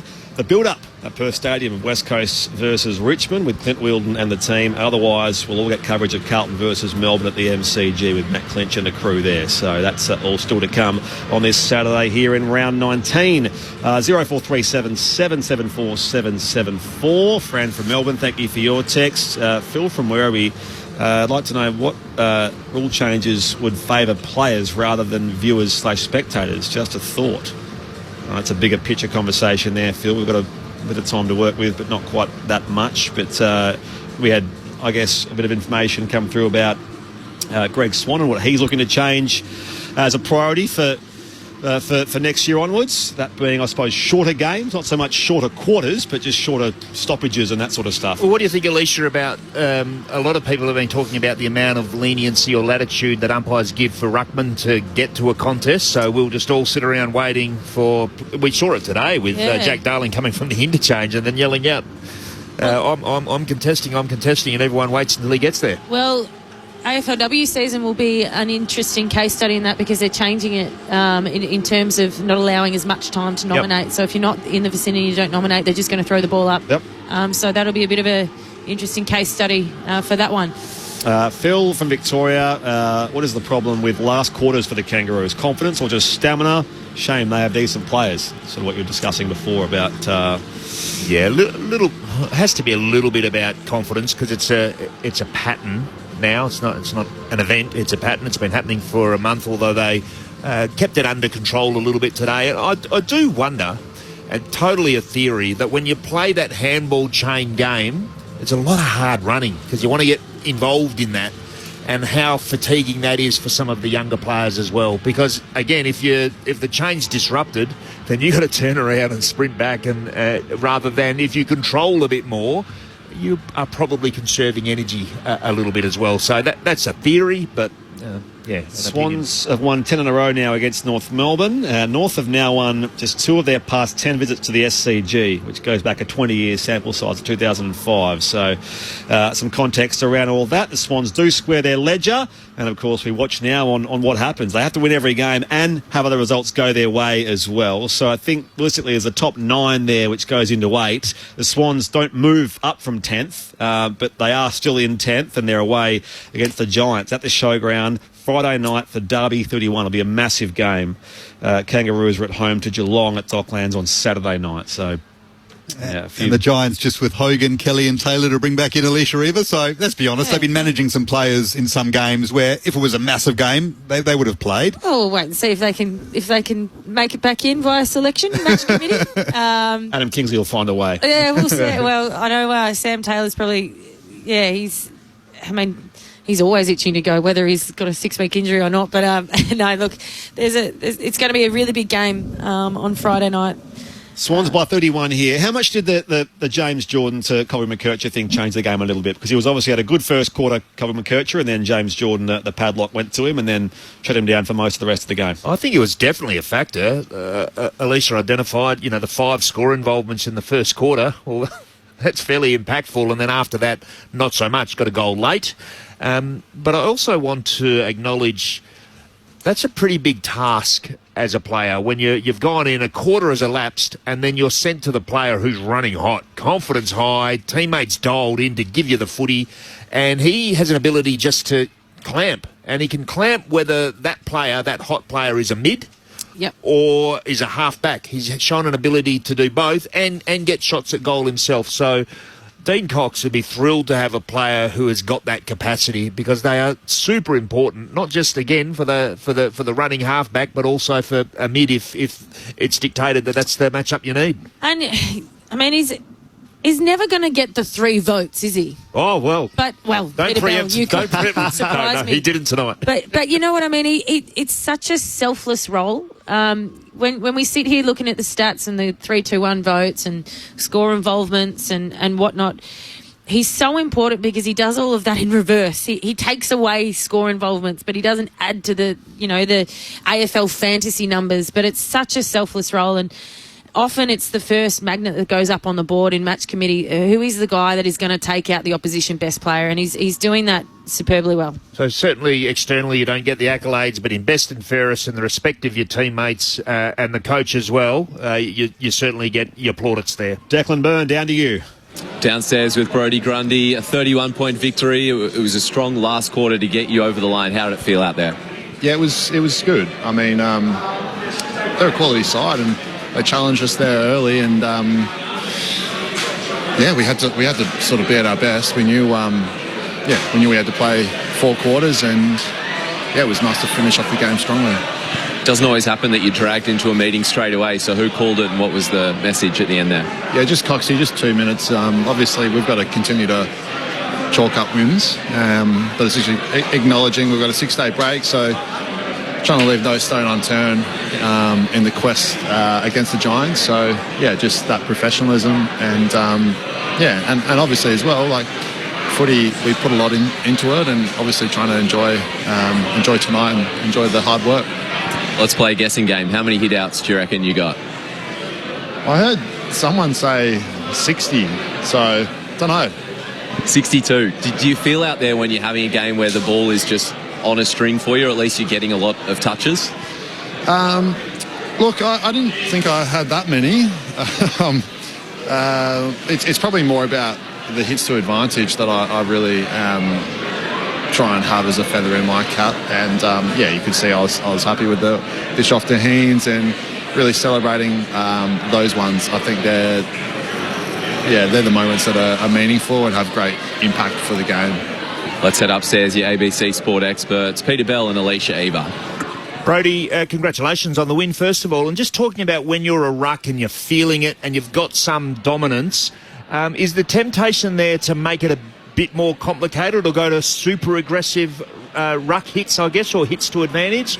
Is that ever creep into your mind? No, to be honest, I try and respect the game and respect my opponents each week, so that's not something that really creeps into my mind, and if it did, I'd quickly get that feedback.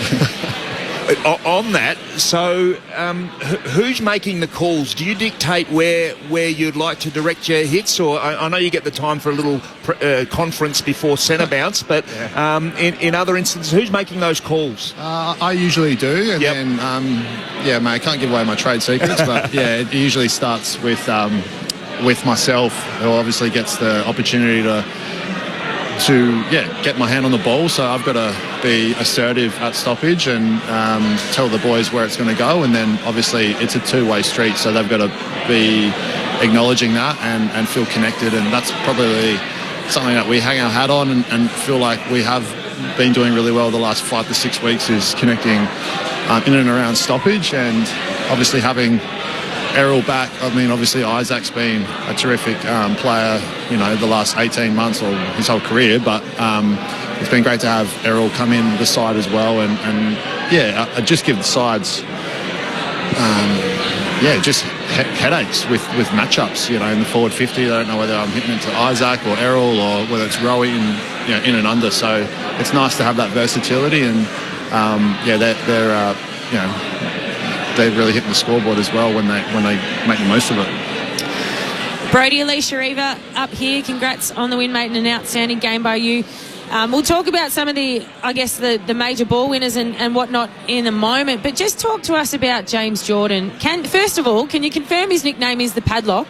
And second of all, can you just give us an insight as to how important he is within the four walls of your footy club? He's just walking past me now, and he's got a wry smile. He's very unassuming. He's low profile, but internally we really celebrate the role that he plays for us, and a very selfless player, very process driven, and the compliance and ability to be able to focus and have that attention to detail for 120 minutes. That's really, really hard to do in a professional AFL footy game, to be that switched on and have those roles. And he's not just done it once or twice. He's been making a really solid brand from that Padlock role, and that's certainly the name he's been rolling with. Brody, I want to ask about Callum Mills. So much has been said about Errol Goulden since he came back from injury and the impact he's had for obvious reasons, but Cal Mills hasn't been discussed as much. Also missed a fair bit of footy in the first half of the season. 28 touches today, went at 100%, the captain of the team. What have you noticed in terms of his impact since coming back from injury and his leadership out on the field as your form has turned? Yeah, great call. He's really straightening us up behind the ball, and whether he can start off half back or deep, if it's red time, we need to put him behind. Just that general behind the ball. So he sets us up, communicates really, really well, and he's obviously a big lift for all the boys. He's a bit of that spiritual leader as well, and I'm just looking at him now. He's he just bleeds for the Bloods and puts everything on the line, and he's been really inspiring. Brodie Grundy with us in the Victoria Swans rooms here on ABC Sport. Brodie, it's Brett Sprigg. I mean, I don't want to sort of just bore you with numbers, but you had 20 hit-outs in the first quarter. You had 40 at the half. So you were halfway to Big Goldie's 10-year-old record of 80, and we thought he might get in there. But you tailed off there in the end, which is fantastic. The differential was huge, obviously, given you're up against an undermanned North Melbourne ruck outfit. But did it feel like a complete performance, other than probably the third term, when you're hitting out to guys like Isaac Heaney, and he was at his best tonight? Did it feel complete at times, especially probably in the last quarter? Yeah. I mean, it's hard to really say. I think for myself in the midfield, we've just been really process-driven, and so we don't try and get too high or too low, and we reset it in each moment. So, for us now, that game's gone, and we'll review that really quickly, but we're already thinking about next week. Yeah, and it is a massive game too. Derby 31 against the Giants. And then from there, where obviously you've got Essendon, Brisbane, Geelong, West Coast. Is the belief there for you guys that you can be a finals team? I think that the rest of the comp knows that if you do get there, you could do some damage, but you're somewhere near full strength now. Is the belief there for you guys? It has to be, and without getting too overawed and outcome results focused, we do believe, and it's nice to have that, but it does start with the actions, and that's I have mentioned it a couple of times as being process driven, and it is a week by week proposition for us. So the belief is there, but it does start with putting your attention where your feet are for next week and the week after. So we can't really look too far ahead, and that was sort of the meeting. A quick 2-minute meeting after the game was just acknowledging that we've got a lot of work to do. We've got to enjoy the fruits of our labour as well. Just very lastly, playing against Luke Parker, a legend of this club, obviously, being on the other side of it today. How did that feel? Yeah, Luke's been, obviously it's not the second, or it's not the first time we've played against Luke. At home, though, I suppose, and suppose him coming here is probably more of a thing for him, I suppose. Yeah. I mean, he's obviously been a legend, not just for the Sydney Swans, but his contribution to the game is really significant, and he was chirping me from the centre bounce, which was nice. And we wish him all the best, and he's a quality player and a quality person. Brodie, appreciate your time. Well played tonight. Thank you. Brodie Grundy with us on ABC Sport in the Swans rooms. They're winners by 31 points over North Melbourne for win number 9 of the season. So just as far as where that puts them, Peter Bell, Alicia Eva, I mentioned they don't move from 10th. They're a game behind the Bulldogs, who, of course, lost last night. It helps, I suppose, that Port got beat. I mean, Port Adelaide aren't realistically in the conversation. They're only a game behind Sydney, but there are still a few of those teams competing for that last spot in the 8. Realistically, it's that 9 that goes from Collingwood down to the Bulldogs, and Sydney a game behind there. But they win all of them. I mean, as I say, big game against the Giants. Big game for the Giants as well, for that matter, at the Showground on Friday night. But then to come, Essendon, Brisbane will be tough, Geelong will be tough, West Coast to finish off there as well. So it's not beyond them if the belief is there. Yeah, pretty simple equation, isn't it? Just keep winning. Yep. And starting with a massive game against the Giants. And look, we can all look at the fixtures and we'd all agree that the 3 big ones there are GWS, Brisbane and Geelong, given how West Coast and the injury troubles that Essendon have. But all that Dean Cox and Brodie Grundy and everyone else will be thinking about will be GWS next week. If you do put Port in the equation, they've got Adelaide in their rivalry, their showdown next week. So, I mean, if Adelaide get the job done there, all of a sudden you say we're officially, we've got a cut there of 9 or 10, assuming the Swans do beat the Giants, which is a very big assumption, Alicia Eva, because the Giants will be favoured to win there at home, and it's, as I say, a massive game for them as well. Who are your 3 best, Peter Bell, in the ABC Player of the Year? Okay, it was actually, I think, a reasonably straightforward day to give both. Start with the one, just for... Okay, so the one, Chad Warner, loved watching him play. 1 goal, 3, so probably had some... They just tailed off a little bit late, Chad's shots at goal, so he's a bit disappointed in that. But it's a pleasure to watch how his explosiveness, his ability to sum up situations, where outnumbers are, and his ability to, by foot and by hand, bring his teammates into the game. Brodie Grundy for the 2. Look, he was against an undermanned North Melbourne, particularly when Callum Coleman-Jones went off with the injury, so Bryn Teakle and Jack Darling. But it was his clearance wins, it was his work rate, the hard running, and he set up a few scores as well. I think it was a pretty good game all round from a ruckman who is probably in the form of the competition and maybe even the form of his career. And I know he's reached some pretty high levels previously as an All-Australian, but he's right up there now for a period of time and pretty clearly the best player on the James Jordan. Unbelievable. I can't believe that, Billy. That's huge. Was next in line. Yeah. The 3 votes goes to Isaac Heaney with 5 goals and a stack of footy as well, and he's a joy to watch as well. So one of the best players, and I think a player that most opposition fans would happily pay their money to come and watch. That type of player. He's that good.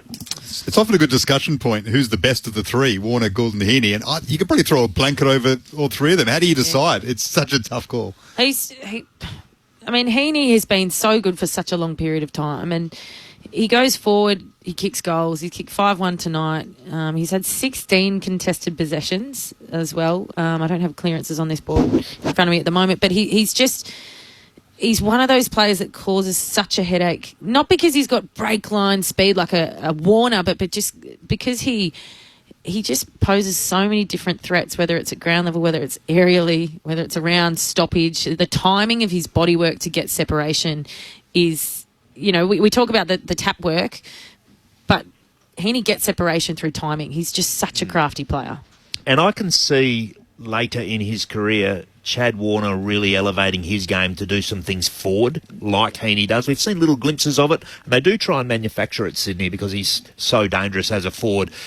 Both of them are very good as midfielders, but I can see that being an element added to Chad Warner's game through the latter parts of his career. 3 straight wins for the Swans. I'd like a few more straight wins on the run home if they are to be any chance of playing in September action. It looked unlikely and still does perhaps, but they're doing all the right things at least with a win here today. 31 points over North Melbourne. Thank you, Belly. It's been great. Thanks for having me. Thanks, Alicia. Awesome. Thanks, Garby. Thank you very much. Great to be with you. The Swans roll on into the derby next week. Daniel Garb, Alicia Eva, we'll see you at the showground next week, Alicia. We'll wave to you from the commentary box. Thank you to our tech, Peter Clemson, to Declan Byrne, of course, and to Lucas Binns in the studio. To you, most importantly, for your company as well. West Coast v Richmond coming up on local radio WA or ABC AFL Extra on the Listen app, or Carlton Melbourne coming up at the MCG. State election coverage in Tasmania. We'll see you next time here on ABC Sport. Rugby Union's greatest tour is here. ABC Sport has all the live action of every British and Irish Lions game in Australia. Look for the Sports Extra button on the ABC Listen app.